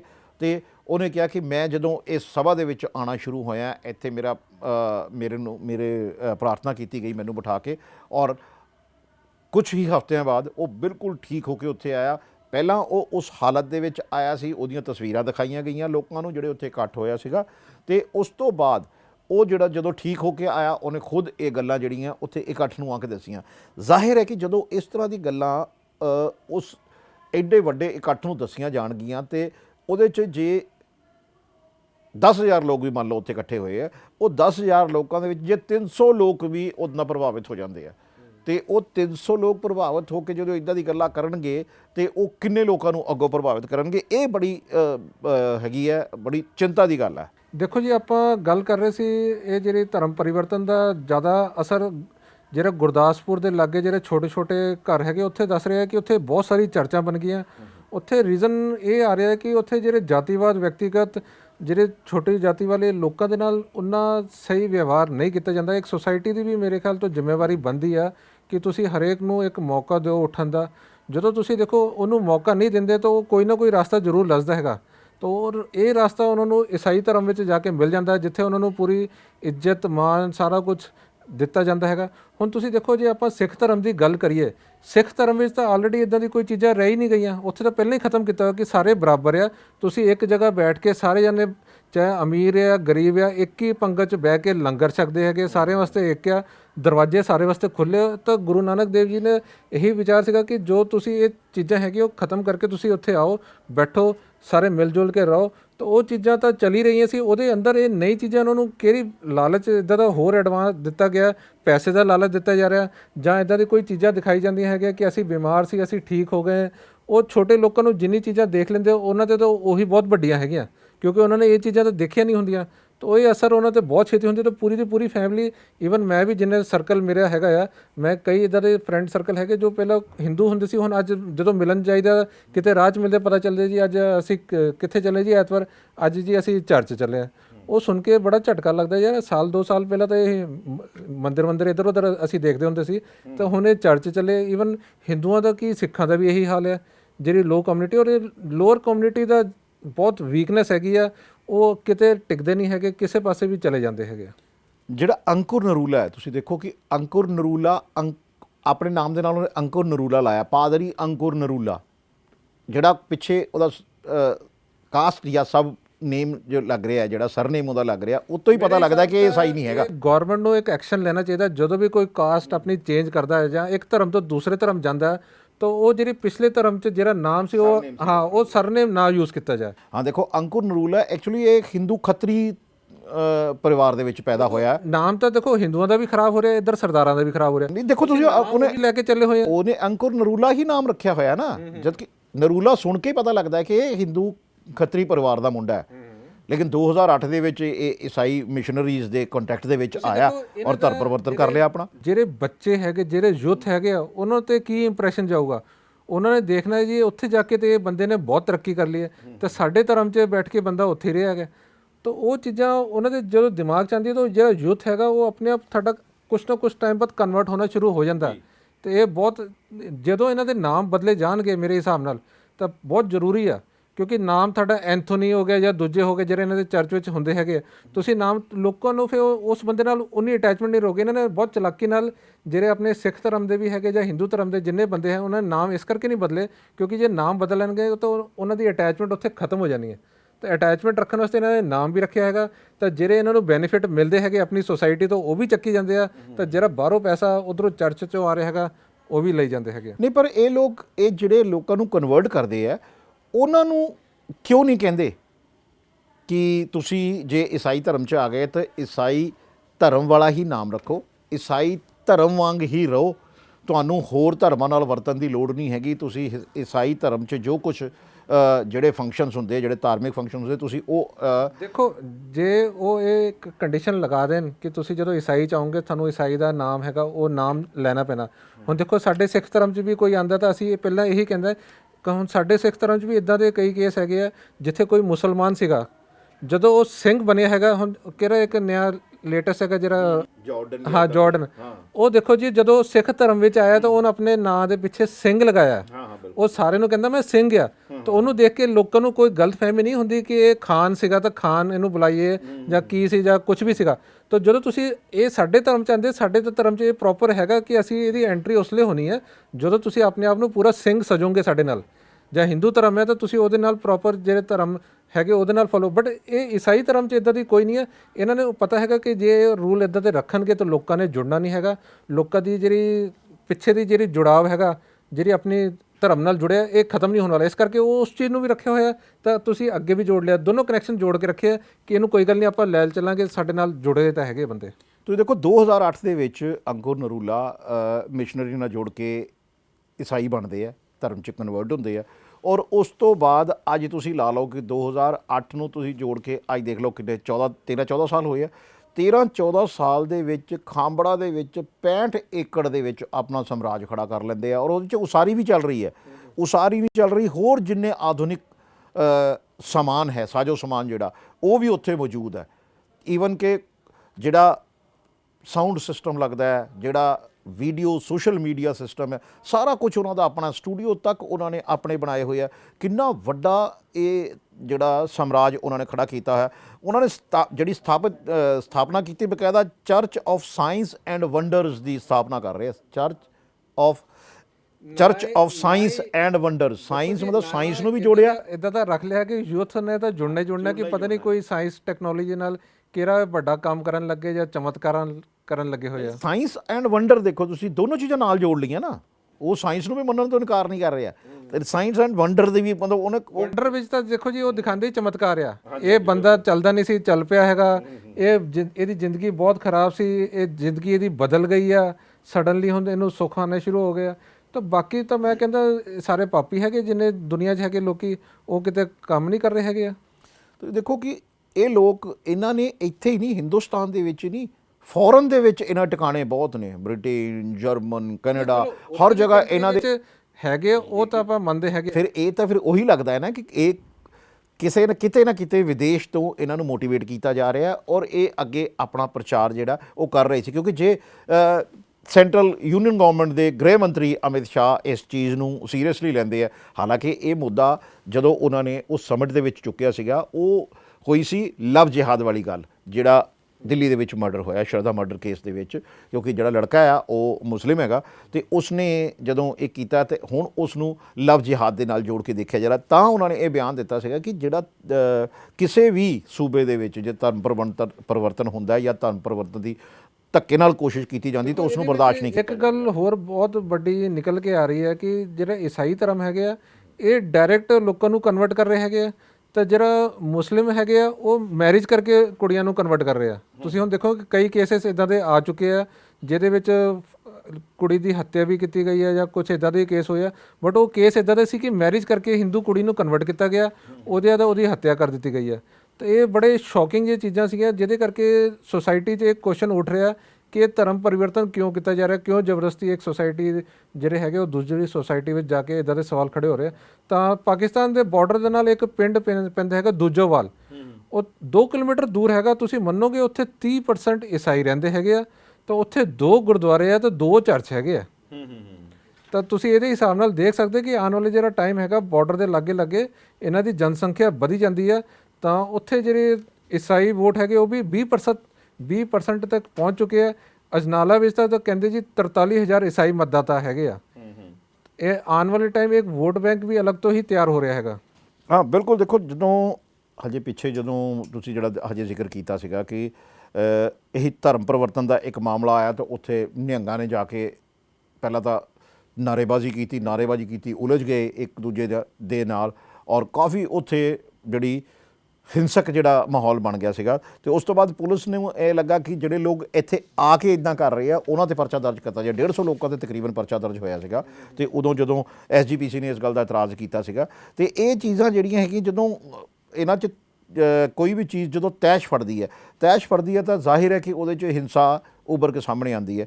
ਤੇ ਇਸੇ ਨੂੰ ਲੈ ਕੇ ਸਰਕਾਰਾਂ ਨੂੰ ਸਖਤ ਹੋਣ ਦੀ ਲੋੜ ਹੈ। ਕੇਂਦਰ ਸਰਕਾਰ, ਜਦ ਗ੍ਰਹਿ ਮੰਤਰੀ ਆਪ ਕਹਿ ਰਹੇ ਕਿ ਅਸੀਂ ਸਖਤ ਹੈਗੇ ਹਾਂ, ਤੇ ਜੇ ਸਟੇਟ ਗਵਰਨਮੈਂਟਸ ਵੀ ਇਹਦੇ 'ਤੇ ਸਖਤ ਹੋ ਜਾਂਦੀਆਂ ਤਾਂ ਮੈਨੂੰ ਲੱਗਦਾ ਹੈ ਕਿ ਇਸ ਨੂੰ ਜਿਹੜਾ ਉਹ ਰੋਕਿਆ ਜਾ ਸਕਦਾ ਹੈ। ਦੇਖੋ ਜੀ, ਦੂਜੀ ਇੱਕ ਵੱਡੀ ਗੱਲ ਹੋਰ ਨਿਕਲ ਕੇ ਆਉਂਦੀ ਹੈ, ਜਿਹੜੀ ਆਰਕਸ਼ਣ ਹੈਗੀ ਆ ਭਾਰਤ ਵਿੱਚ, ਉਹ ਸਿਰਫ ਸਿੱਖ ਕੌਮ ਤਾਂ ਹਿੰਦੂ ਕੌਮ ਨੂੰ ਹੀ ਮਿਲਦੀ ਆ।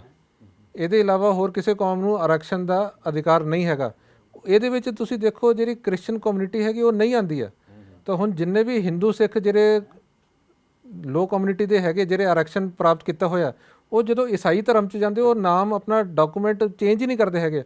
ਉਹਨਾਂ ਨੂੰ ਪਤਾ ਜੇ ਅਸੀਂ ਨਾਮ ਇੱਧਰੋਂ ਚੇਂਜ ਕਰ ਲਏ ਤਾਂ ਜਿਹੜੇ ਆਰਕਸ਼ਣ ਦੇ ਸਾਨੂੰ ਫਾਇਦੇ ਮਿਲਦੇ ਹੈਗੇ ਉਹ ਸਾਰੇ ਬੰਦ ਹੋ ਜਾਣਗੇ। ਤਾਂ ਮੇਰੇ ਹਿਸਾਬ ਨਾਲ ਗੌਰਮੈਂਟ ਨੂੰ ਇਹਨਾਂ ਲੋਕਾਂ 'ਤੇ ਵੀ ਨਜ਼ਰ ਰੱਖਣੀ ਬਹੁਤ ਜ਼ਰੂਰੀ ਹੈਗੀ ਆ ਕਿ ਇਹ ਜਿੱਦਾਂ ਦੇ ਦੇਖੋ ਜੀ, ਅਸੀਂ ਗੱਲ ਕਰ ਰਹੇ ਸੀ ਆਰਕਸ਼ਣ ਦੀ। ਜਿਹੜੀ ਆਰਕਸ਼ਣ ਹੈਗੀ ਭਾਰਤ ਵਿੱਚ ਸਿਰਫ 2 ਧਰਮ ਹੈਗੇ, ਸਿੱਖ ਧਰਮ ਤਾਂ ਹਿੰਦੂ ਧਰਮ, ਇਹਨਾਂ ਨੂੰ ਆਰਕਸ਼ਣ ਮਿਲਦੀ ਹੈ। ਈਸਾਈ ਧਰਮ ਨੂੰ ਕੋਈ ਆਰਕਸ਼ਣ ਨਹੀਂ ਮਿਲਦੀ ਹੈ। ਤਾਂ ਜਿੰਨੇ ਵੀ ਇਹ ਦਲਿਤ ਹੋਰ ਪਿਛੜੇ ਵਰਗ ਦੇ ਜਿਹੜੇ ਲੋਕ ਹੈ ਈਸਾਈ ਧਰਮ 'ਚ ਜਦੋਂ ਜਾਂਦੇ ਤਾਂ ਇਹ ਆਪਣਾ ਨਾਂ ਹੀ ਨਹੀਂ ਬਦਲਦੇ ਹੈਗੇ ਆ। ਕਿਉਂਕਿ ਜੋ ਇਹਨਾਂ ਨੇ ਨਾਮ ਬਦਲ ਲਏ ਤਾਂ ਜਿਹੜੇ ਆਰਕਸ਼ਣ ਦੇ ਫਾਇਦੇ ਇਹਨਾਂ ਨੂੰ ਇੱਥੋਂ ਦੀ ਹਿੰਦੂ ਧਰਮ ਤੋਂ ਮਿਲ ਰਹੇ ਹੈਗੇ ਆ, ਜਦੋਂ ਈਸਾਈ ਧਰਮ 'ਚ ਜਾਣਗੇ ਉਹ ਸਾਰੇ ਖਤਮ ਹੋ ਜਾਣਗੇ।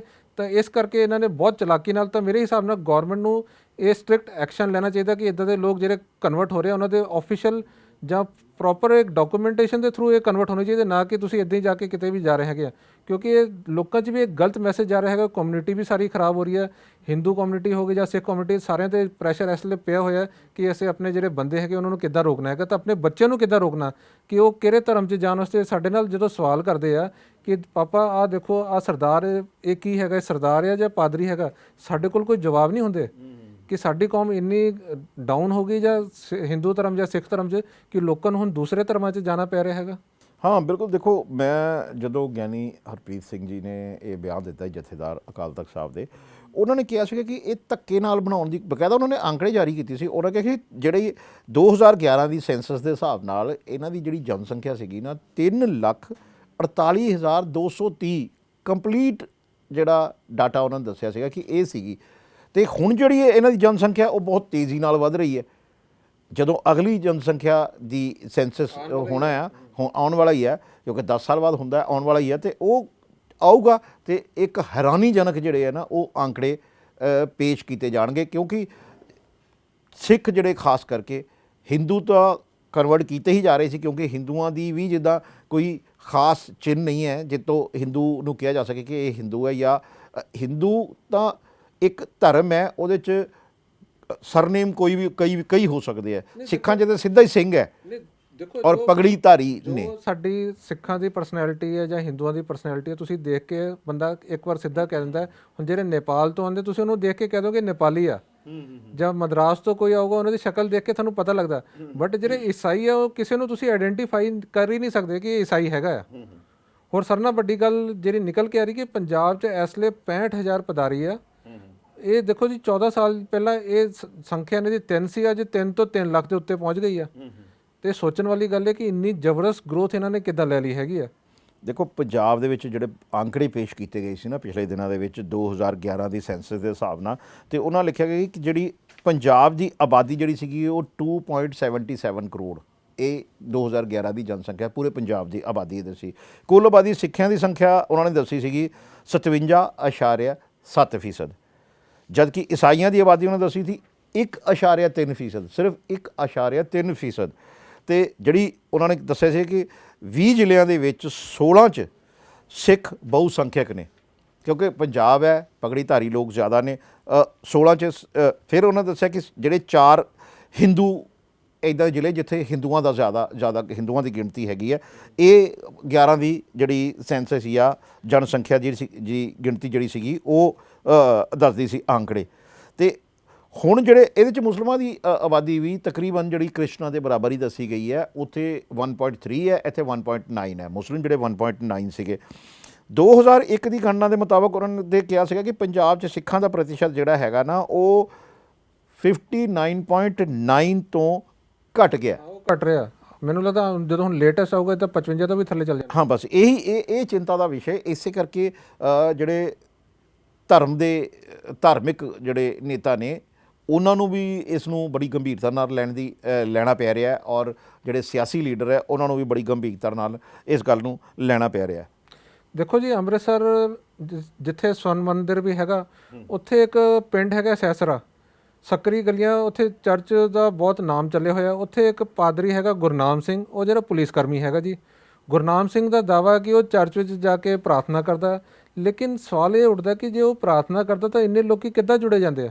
ਕਿਸੇ ਨਾ ਕਿਸੇ ਨੂੰ ਤਾਂ ਕੋਈ ਦੱਸਦਾ ਹੀ ਹੋਊਗਾ ਜਾਂ ਕੋਈ ਗੱਲਬਾਤ ਕਰਦੇ ਹੋਊਗਾ। ਹੁਣ ਅਸੀਂ ਵੀ ਗੁਰਦੁਆਰੇ ਜਾਂਦੇ, ਸਾਡੇ ਗੁਰਦੁਆਰੇ 'ਚ ਮੈਨੂੰ ਨਹੀਂ ਲੱਗਦਾ ਕੋਈ ਜਨਸੰਖਿਆ ਸਾਡੀ ਵਧੀ ਆ, ਜਾਂ ਹੋਰ ਅਸੀਂ ਕਮਿਊਨਿਟੀ ਦੇ ਕੋਲ ਕਿਸੇ ਕੋਲ ਜਾ ਕੇ ਅਸੀਂ ਕਹਿੰਦੇ ਕਿ ਤੁਸੀਂ ਵੀ ਇੱਥੇ, ਜਿਹਨੂੰ ਲੱਗਦਾ ਹੈਗਾ ਆਉਂਦੇ ਹੈਗੇ ਆ। ਅਤੇ ਉੱਥੇ ਇੱਦਾਂ ਦੀ ਕੋਈ ਚਰਚਾ ਨਹੀਂ ਹੁੰਦੀ। ਨਾ ਮੰਦਿਰਾਂ ਵਿੱਚ, ਅਸੀਂ ਮੰਦਿਰ ਵੀ ਜਾਂਦੇ ਹੈਗੇ, ਮੰਦਿਰ ਵੀ ਉੱਥੇ ਜਾ ਕੇ ਕੋਈ ਸਾਨੂੰ ਇਹ ਨਹੀਂ ਕਹਿੰਦਾ ਕਿ ਭਾਜੀ ਤੁਸੀਂ ਸਿੱਖ ਧਰਮ ਛੱਡ ਕੇ ਮੰਦਿਰ ਵਿੱਚ ਆ ਜਾਓ, ਜਾਂ ਹਿੰਦੂ ਅਗਰ ਗੁਰਦੁਆਰੇ ਜਾਂਦੇ ਆ ਮੱਥਾ ਟੇਕਣ ਤਾਂ ਉਹਨਾਂ ਨੂੰ ਵੀ ਕੋਈ ਨਹੀਂ ਕਹਿੰਦਾ ਕਿ ਤੁਸੀਂ ਸਾਡੇ ਸਿੱਖ ਧਰਮ ਵਿੱਚ ਆ ਜਾਓ।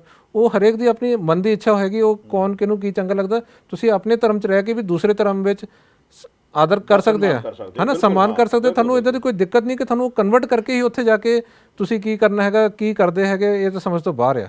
ਜਿਹੜੇ ਸੌਫਟ ਟਾਰਗੇਟ ਹੈਗੇ ਨਾ, ਜ਼ਿਆਦਾਤਰ ਇਲਾਕੇ ਜਿਹੜੇ ਆ ਉਹ ਦੇਖਿਆ ਗਿਆ ਸਿਰਫ ਜਲੰਧਰ ਨੂੰ ਛੱਡ ਕੇ, ਨਹੀਂ ਜਲੰਧਰ ਵੀ ਆਲਰੇਡੀ ਟਾਰਗੇਟਡ ਹੋ ਚੁੱਕਿਆ, ਬਹੁਤ ਕਨਵਰਟ ਕਹਿ ਰਿਹਾ ਕਿ ਬਾਰਡਰ ਏਰੀਆ ਜ਼ਿਆਦਾ ਨੇ। ਹਾਂ ਬਾਰਡਰ ਏਰੀਆ ਜ਼ਿਆਦਾ ਹੈਗੇ, ਬਾਰਡਰ ਤਾਂ ਕੋਈ ਨਹੀਂ ਲੱਗਦਾ, ਲੇਕਿਨ ਜਲੰਧਰ ਵੀ ਦੇਖੋ ਤੁਸੀਂ, ਜਦੋਂ ਕਿ ਜਲੰਧਰ ਦੇ ਵਿੱਚ ਬਾਰਡਰ ਕੋਈ ਨਹੀਂ ਲੱਗਦਾ, ਲੇਕਿਨ ਸੌਫਟ ਟਾਰਗੇਟ ਜਿਹੜਾ ਹੈਗਾ ਬਟਾਲਾ, ਗੁਰਦਾਸਪੁਰ, ਲੁਧਿਆਣਾ, ਫਤਿਹਗੜ੍ਹ ਸਾਹਿਬ, ਫਤਿਹਗੜ੍ਹ ਚੂੜੀਆਂ, ਡੇਰਾ ਬਾਬਾ ਨਾਨਕ, ਇਸ ਟਾਈਪ ਦੇ ਇਲਾਕੇ, ਮਜੀਠਾ, ਅਜਨਾਲਾ, ਇਹ ਸਾਰੇ ਇਲਾਕੇ ਜਿਹੜੇ ਆ ਤਕਰੀਬਨ ਬਾਰਡਰ ਨਾਲ ਕਿਤੇ ਨਾ ਕਿਤੇ ਟੱਚ ਕਰਦੇ ਆ। ਇਸ ਕਰਕੇ ਇੱਥੇ ਇਹਨਾਂ ਚੀਜ਼ਾਂ ਦਾ ਅਸਰ ਬਹੁਤ ਜ਼ਿਆਦਾ ਹੈ ਦੇਖਣ ਨੂੰ ਮਿਲ ਰਿਹਾ।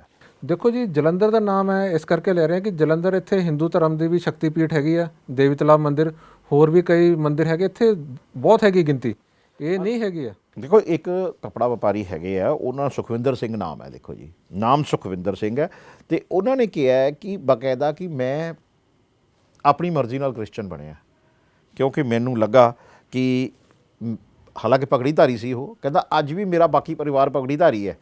ਦੇਖੋ ਜੀ ਲੇਕਿਨ ਮੈਂ ਗੱਲ ਤੁਸੀਂ ਕਹੀ ਨਾ ਕਿ ਮੈਨੂੰ ਉਹ ਧਰਮ ਲੱਗਿਆ, ਤਾਂ ਮੈਂ ਇਹ ਕਹਿਣਾ ਚਾਹੂੰਗਾ ਉਹਨ ਆਪਣੇ ਧਰਮ ਦੇ ਬਾਰੇ ਚੰਗੀ ਤਰ੍ਹਾਂ ਪੜ੍ਹਿਆ ਨਹੀਂ ਹੈਗਾ, ਨਾ ਉਹਦੀ ਹਿਸਟਰੀ ਪੜ੍ਹੀ ਆ ਕਿ ਤੇਰੇ ਸਿੱਖ ਧਰਮ ਵਿੱਚ ਕੀ ਕੀ ਕੀਤੇ ਹੈਗੇ, ਗੁਰੂਆਂ ਨੇ ਕਿਹੜੇ ਕੰਮ ਕੀਤੇ। ਜੇ ਚੰਗੀ ਤਰ੍ਹਾਂ ਪੜ੍ਹੀ ਹੁੰਦੀ ਤਾਂ ਮੈਨੂੰ ਨਹੀਂ ਲੱਗਦਾ ਉਸ ਬੰਦੇ ਨੂੰ ਕਿਸੇ ਹੋਰ ਧਰਮ ਵਿੱਚ ਜਾਣ ਦੀ ਲੋੜ ਪੈਂਦੀ। ਗੁਰਦਾਸਪੁਰ ਜ਼ਿਲ੍ਹੇ ਦੀ ਇੱਦਾਂ ਇੱਕ ਲੇਡੀ ਹੈ, ਉਹਨੇ ਬਕਾਇਦਾ ਮੀਡੀਆ ਨੂੰ ਇਹ ਬਿਆਨ ਦਿੱਤਾ ਸੀਗਾ ਕਿ ਮੈਂ ਲੰਬੇ ਸਮੇਂ ਤੋਂ ਬਿਮਾਰ ਰਹਿੰਦੀ ਸੀਗੀ, ਬਾਅਦ 'ਚ ਮੈਨੂੰ ਪ੍ਰਚਾਰਕ ਆਏ, ਮਿਸ਼ਨਰੀ ਪ੍ਰਚਾਰਕ ਆਏ, ਉਹਨਾਂ ਨੇ ਕਿਹਾ ਕਿ ਤੁਸੀਂ ਸਾਡੀ ਚਰਚ 'ਚ ਆਓ, ਉੱਥੇ ਤੁਹਾਡੇ ਨਾਂ ਦੀ ਪ੍ਰਾਰਥਨਾ ਕੀਤੀ ਜਾਏਗੀ। ਜਦੋਂ ਅਸੀਂ ਪ੍ਰਾਰਥਨਾ ਕਰਾਂਗੇ ਤਾਂ ਬਕਾਇਦਾ ਜਿਹੜੇ ਈਸ਼ਵਰ ਹੈਗੇ ਆ ਉਹ ਉਤਰ ਕੇ ਤੁਹਾਡਾ ਉਪਚਾਰ ਕਰਨਗੇ, ਤੁਹਾਡੇ ਸਰੀਰ 'ਤੇ, ਤੁਹਾਡੇ ਸਿਰ 'ਤੇ ਹੱਥ ਫੇਰਨਗੇ ਅਤੇ ਤੁਸੀਂ ਬਿਲਕੁਲ ਠੀਕ ਹੋ ਜਾਓਗੇ।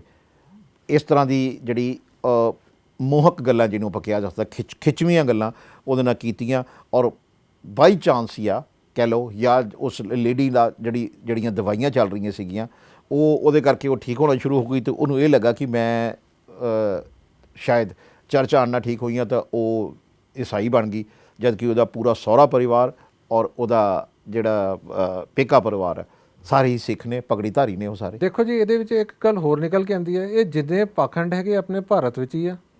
ਤੁਸੀਂ ਕਦੀ ਇੰਗਲੈਂਡ, ਕੈਨੇਡਾ, ਅਮਰੀਕਾ 'ਚ ਇੱਦਾਂ ਦੀ ਗੱਲਾਂ ਸੁਣੀਆਂ ਕਿ ਉੱਥੇ ਕਿਸੇ ਬੰਦੇ ਦਾ ਇਲਾਜ ਨਹੀਂ ਹੋ ਰਿਹਾ ਸੀ, ਉਹ ਚਰਚ ਗਿਆ ਤਾਂ ਠੀਕ ਹੋ ਗਿਆ? ਜਦ ਕਿ ਈਸਾਈ ਧਰਮ ਉੱਥੇ ਤਾਂ ਬਹੁਤ ਜ਼ਿਆਦਾ। ਇੱਕ ਖਬਰ ਨਹੀਂ ਅੱਜ ਤੱਕ ਮੈਂ ਕਦੀ ਸੁਣੀ ਹੈ ਅਮਰੀਕਾ, ਕੈਨੇਡਾ, ਸਾਡੇ ਇੰਨੇ ਜਾਣ ਪਛਾਣ ਦੇ ਦੋਸਤ ਵੀ ਆ, ਰਿਸ਼ਤੇਦਾਰ ਆ, ਕਿਸੇ ਨੇ ਆ ਕੇ ਇੱਕ ਵੀ ਗੱਲ ਕਿਤੇ ਸੁਣਾਈ ਹੋਵੇ ਕਿ ਹਾਂ ਯਾਰ ਅਸੀਂ ਚਰਚ ਗਏ ਸੀ, ਉੱਥੇ ਸਾਡੇ ਦੋਸਤ ਜਾਂਦੇ ਆ, ਆਹ ਚਮਤਕਾਰ ਹੋ ਗਏ। ਇੱਦਾਂ ਚਮਤਕਾਰ ਵਾਲੀ ਗੱਲਾਂ ਮੈਨੂੰ ਲੱਗਦਾ ਭਾਰਤ ਵਿੱਚ ਕੁਝ ਜ਼ਿਆਦਾ ਹੀ ਚਮਤਕਾਰ ਨਹੀਂ ਹੋਣੇ ਸ਼ੁਰੂ ਹੋ ਗਏ। ਅੰਕੜਿਆਂ ਦੇ ਮੁਤਾਬਕ 95% ਪੰਜਾਬ ਦੇ ਵਿੱਚ ਕਨਵਰਟਡ ਕ੍ਰਿਸਚਨ ਨੇ, ਓਰੀਜਨਲ ਕ੍ਰਿਸਚਨ ਹੈ ਹੀ ਨਹੀਂ, ਯਾਨੀ 5% ਦੇਖੋ ਓਰੀਜਨਲ ਕ੍ਰਿਸਚਨ ਨੇ, ਅਤੇ ਜਿਹੜੀ ਉਹਨਾਂ ਦੀ ਜਨਸੰਖਿਆ ਹੈਗੀ ਹੈ, ਲੱਗਦਾ ਜਿਹੜੇ 5% ਹੀ ਉਹ ਚਲੇ ਗਏ ਆ ਤਾਂ ਇੱਥੇ ਛੱਡ ਗਏ, ਤਾਂ ਇਹੀ ਆਪਸ 'ਚ ਲੱਗੇ ਹੋਏ ਹੁਣ ਸਾਰੇ ਬਣਾ ਬਰੂ ਗਏ, ਜਾਂ ਤਾਂ ਜਿਹੜੇ ਕਨਵਰਟ ਹੋ ਗਏ ਆ ਉਹ ਹੀ ਅੱਗੋਂ ਲੋਕਾਂ ਨੂੰ ਕਨਵਰਟ ਕਰਾਈ ਜਾ ਰਹੇ ਆ। ਅਤੇ ਇਹ ਦੇਖ ਕੇ ਉਹ ਦੇਖੋ ਜੀ ਆਪਣੀ ਦੁਕਾਨ ਚਲਾਉਣੀ ਹੈਗੀ ਤਾਂ ਜੇ ਹੋਣਗੇ ਬੰਦੇ ਤਾਂ ਹੀ ਦੁਕਾਨ ਚੱਲਣੀ ਆ, ਤਾਂ ਲੋਕਾਂ ਨੂੰ ਜੋੜੇ ਜਾਂਦੇ, ਉਹ ਦੋ ਬੰਦੇ ਨੂੰ ਹੋਰ ਦੱਸਦੇ ਤੂੰ ਉੱਥੇ ਆ ਜਾ, ਤੈਨੂੰ ਆਹ ਬੈਨੀਫਿਟ ਮਿਲੂਗਾ, ਆਹ ਫਾਇਦਾ ਮਿਲੂਗਾ। ਅਗਲੇ ਦੇਖੋ ਜੀ ਦੋ ਪੈਸੇ ਮਿਲਦੇ ਉਹਨਾਂ ਨੂੰ ਕੀ ਆ, ਉਹ ਜਾ ਕੇ ਉੱਥੇ ਬਹਿ ਜਾਂਦੇ ਆ ਜਾਂਦੇ ਹੈਗੇ। ਤੁਸੀਂ ਉਹਨਾਂ ਨੂੰ ਪੁੱਛੋਗੇ ਉਹਨਾਂ ਦੀ ਹਿਸਟਰੀ, ਕਿਸੇ ਨੂੰ ਈਸਾਈ ਧਰਮ ਦੀ ਹਿਸਟਰੀ ਦਾ ਨਹੀਂ ਪਤਾ ਹੈਗਾ। ਦੇਖੋ ਜੀ ਜੇ ਤੁਸੀਂ ਕਿਸੇ ਜਿਹੜੇ ਕਮਿਊਨਿਟੀ ਹੈਗੀ ਨਾ ਉਹਨਾਂ ਨੂੰ ਕਿਸੇ ਨੂੰ ਪੁੱਛ ਕੇ ਦੇਖੋ, ਤੁਹਾਨੂੰ ਆਪਣੇ ਧਰਮ ਦੇ ਬਾਰੇ ਪਤਾ ਹੈਗਾ, ਉਹਨਾਂ ਨੂੰ ਇੱਕ ਅੱਖਰ ਨਹੀਂ ਪਤਾ ਹੋਊਗਾ ਈਸਾਈ ਧਰਮ ਕੀ ਸੀ, ਕਿੱਦਾਂ ਆਇਆ, ਕੀ ਉਹਨਾਂ ਨੇ ਕੀਤਾ। ਚਲੋ ਅਸੀਂ ਨਹੀਂ ਕਹਿੰਦੇ ਮਾੜਾ ਹੈਗਾ, ਸਾਰੇ ਧਰਮ ਚੰਗੇ ਆ, ਬਟ ਜਿਹੜੇ ਤੁਸੀਂ ਲੋਕਾਂ ਨੂੰ ਜ਼ਬਰਦਸਤੀ ਕਨਵਰਟ ਕਰ ਰਹੇ ਹੋ ਉਹ ਉਹਨਾਂ ਨੂੰ ਉਹ ਗਿਆਨ ਹੀ ਹੈ ਨਹੀਂ ਉਸ ਚੀਜ਼ ਦਾ। ਹੁਣ ਤੁਸੀਂ ਆਪਣਾ ਧਰਮ ਦੇਖ ਲਓ, ਸਾਡਾ ਧਰਮ ਹੀ ਇੰਨਾ ਜ਼ਿਆਦਾ ਕਿ ਸਾਨੂੰ ਪੜ੍ਹਨ ਵਾਸਤੇ ਕਿੰਨਾ ਸਮਾਂ ਲੱਗ ਜਾਂਦਾ, ਅਸੀਂ ਉਹ ਪੜ੍ਹ ਨਹੀਂ ਪਾਉਂਦੇ, ਤਾਂ ਤੁਸੀਂ ਦੂਸਰੇ ਧਰਮ ਵਿੱਚ ਜਾ ਕੇ ਉਹਨਾਂ ਦਾ ਕੀ ਸਟੱਡੀ ਕਰ ਲਓਗੇ? ਦੇਖੋ ਤੁਸੀਂ ਅੰਮ੍ਰਿਤਸਰ ਔਰ ਗੁਰਦਾਸਪੁਰ ਜਿਹੜੇ ਦੋ ਜ਼ਿਲ੍ਹੇ ਹੈ ਨਾ, ਇਹਨਾਂ ਦੇ ਵਿੱਚ ਇੱਕ ਚੀਜ਼ ਖੁੱਲ੍ਹ ਕੇ ਸਾਹਮਣੇ ਆਈ ਹੈ ਕਿ ਇਹਨਾਂ ਦੀ ਜਿਹੜੀ ਛੱਤਾਂ ਹੈਗੀਆਂ ਨਾ, ਛੱਤਾਂ ਦੇ ਵਿੱਚ ਉੱਪਰ ਨਿੱਕੇ ਨਿੱਕੇ ਚਰਚ ਬਣੇ ਹੋਏ ਆ। ਬੜੇ ਕਮਾਲ ਦੀ ਗੱਲ ਹੈ ਜੀ। 600 ਤੋਂ 700 ਚਰਚ ਜਿਹੜੇ ਹੈਗੇ ਨਾ ਉਹ ਦੋ ਜ਼ਿਲ੍ਹਿਆਂ 'ਚ ਨੇ ਸਿਰਫ। ਇਹ ਤਾਂ ਫਿਰ ਸੋਚਣ ਵਾਲੀ ਗੱਲ ਹੈਗੀ ਹੈ। ਜੇ ਇੱਦਾਂ ਹੀ ਥੋੜ੍ਹੀ ਸਵਾਲ ਉੱਠਦੇ ਹੈਗੇ, ਜੇ ਐਸਜੀਪੀਸੀ ਪ੍ਰਧਾਨ ਹਰਪ੍ਰੀਤ ਸਿੰਘ ਜੇ ਕੋਈ ਸਵਾਲ ਚੱਕ ਰਿਹਾ ਤਾਂ ਉਹ ਕੋਈ ਗੱਲਾਂ ਉਹਨਾਂ ਤੱਕ ਪਹੁੰਚੀਆਂ ਹੈਗੀਆਂ। ਹੋਰ ਸੋਸਾਇਟੀ 'ਚ ਵੀ ਆਲੇ ਦੁਆਲੇ ਤੁਸੀਂ ਦੇਖੋ ਜਿਹੜੀ ਚਰਚ ਦੀ ਗਿਣਤੀ ਸਡਨਲੀ 600-700, ਸਾਡੇ ਗੁਰਦੁਆਰੇ ਜਾਂ ਤੁਹਾਡੇ ਮੰਦਿਰ ਕਿਸੇ ਦੇ ਵੀ ਇੰਨੇ ਸੰਖਿਆ ਨਹੀਂ ਵਧੀ ਹੈਗੀ ਹੈ। ਪੰਜਾਬ 'ਚ ਜਿਹੜੇ ਸੀ ਉਹ ਉੱਥੇ ਦੇ ਉੱਥੇ ਹੀ ਆ। ਬਹੁਤ ਰੇਅਰ ਕੇਸ ਹੈ ਕਿ ਗੁਰਦੁਆਰੇ ਦਾ ਜਿਹੜੇ ਮੰਦਿਰ ਹੈਗੇ ਉਹਨਾਂ ਦੀ ਸੰਖਿਆ ਉੱਥੇ ਦੇ ਉੱਥੇ ਹੀ ਹੈ, ਬਟ ਇਹ ਚਰਚ ਅਚਾਨਕ ਉੱਠ ਕੇ ਜਿਹੜੇ ਪੈਦਾ ਹੋ ਰਹੇ ਆ। ਤੁਸੀਂ ਈਵਨ ਦੇਖੋ ਜਿਹੜੇ ਮਸਜਿਦਾਂ ਹੈਗੀਆਂ ਉਹਨਾਂ ਦੀ ਗਿਣਤੀ ਵੀ ਕੋਈ ਜ਼ਿਆਦਾ ਨਹੀਂ, ਜਿਹੜੀ ਹੈਗੀਆਂ ਉਹੀ ਹੈਗੀਆਂ, ਨਹੀਂ ਬਣ ਰਹੀਆਂ। ਬਟ ਸਿਰਫ ਨਏ ਵਿੱਚ ਜਿਹੜੇ ਨਾਮ ਤੁਸੀਂ ਅਗਰ ਪਿਛਲੇ 10 ਸਾਲਾਂ ਵਿੱਚ ਦੇਖੋਗੇ ਸਿਰਫ ਚਰਚ ਦਾ ਹੀ ਨਿਰਮਾਣ ਹੋ ਰਿਹਾ, ਤਾਂ ਇਹ ਗੱਲ ਥੋੜ੍ਹੀ ਸੋਚ ਵਿਚਾਰਨ ਵਾਲੀ ਹੈਗੀ ਆ। ਹੁਣ ਜਿਹੜਾ ਗੱਲ ਕਰਦੇ ਹਾਂ ਕਿ ਇਹਦਾ ਇਲਾਜ ਕੀ ਹੈ, ਇਹਦਾ ਇਲਾਜ ਇਹੀ ਹੈ ਕਿ ਸਰਕਾਰਾਂ ਇਸ ਚੀਜ਼ 'ਤੇ ਪਾਬੰਦੀ ਲਾਉਣ, ਕਾਨੂੰਨ ਬਣਾਉਣ। ਜਿੱਦਾਂ ਬੀਜੇਪੀ ਦਾਅਵਾ ਕਰਦੀ ਹੈ ਕਿ ਸਾਡੀ ਸਰਕਾਰਾਂ ਜਿਹੜੇ ਸੂਬਿਆਂ ਦੇ ਵਿੱਚ ਹੈਗੀਆਂ ਉੱਥੇ ਇਸ ਤਰ੍ਹਾਂ ਦੇ ਕਾਨੂੰਨ ਬਣਾਏ ਗਏ ਹੈ ਕਿ ਧਰਮਾਂਤਰਨ ਜਿਹੜਾ ਹੈਗਾ, ਧਰਮ ਤਬਦੀਲ ਕਰਨ ਵਾਲਾ ਕਾਨੂੰਨ ਬਣਾਇਆ ਗਿਆ। ਜਿਹੜਾ ਬੰਦਾ ਧਰਮ ਚੇਂਜ ਕਰਦਾ ਉਹਦਾ ਨਾਮ ਚੇਂਜ ਕੀਤਾ ਜਾਏ, ਉਹ ਆਪਣਾ ਪੁਰਾਣੇ ਧਰਮ ਦਾ ਨਾਮ ਨਾ ਰੱਖੇ। ਕਿਉਂ ਲੋੜ ਹੈਗੀ ਉਹਨੂੰ ਰੱਖਣ ਦੀ? ਜਦ ਤੁਸੀਂ ਸਿੱਖ ਧਰਮ ਛੱਡਤਾ, ਸਿੰਘ ਛੱਡੋ, ਆਪਣਾ ਨਾਮ ਜੋ ਮਰਜ਼ੀ ਲੈ ਲਓ। ਅਸੀਂ ਕਾਹਤੇ ਦਈਏ ਤੁਹਾਨੂੰ? ਜੇ ਹਿੰਦੂ ਧਰਮ ਦਾ ਬੰਦਾ ਉੱਥੇ ਜਾ ਰਿਹਾ ਤਾਂ ਆਪਣਾ ਨਾਮ ਛੱਡ ਕੇ ਜਾਵੇ। ਤੁਸੀਂ ਜਦ ਉਹ ਛੱਡ ਹੀ ਦਿੱਤਾ, ਫਿਰ ਤੁਹਾਨੂੰ ਉਹਦੇ ਨਾਲ ਕੀ ਅਟੈਚਮੈਂਟ ਹੈ ਕਿ ਤੁਹਾਨੂੰ ਉਸ ਧਰਮ ਦਾ ਨਾਮ ਵੀ ਰੱਖਣਾ? ਤੁਹਾਨੂੰ ਧਰਮ ਚੰਗਾ ਨਹੀਂ ਲੱਗਦਾ, ਨਾਮ ਚੰਗਾ ਲੱਗਦਾ, ਇਹ ਕੀ ਚੱਕਰ ਹੈਗਾ?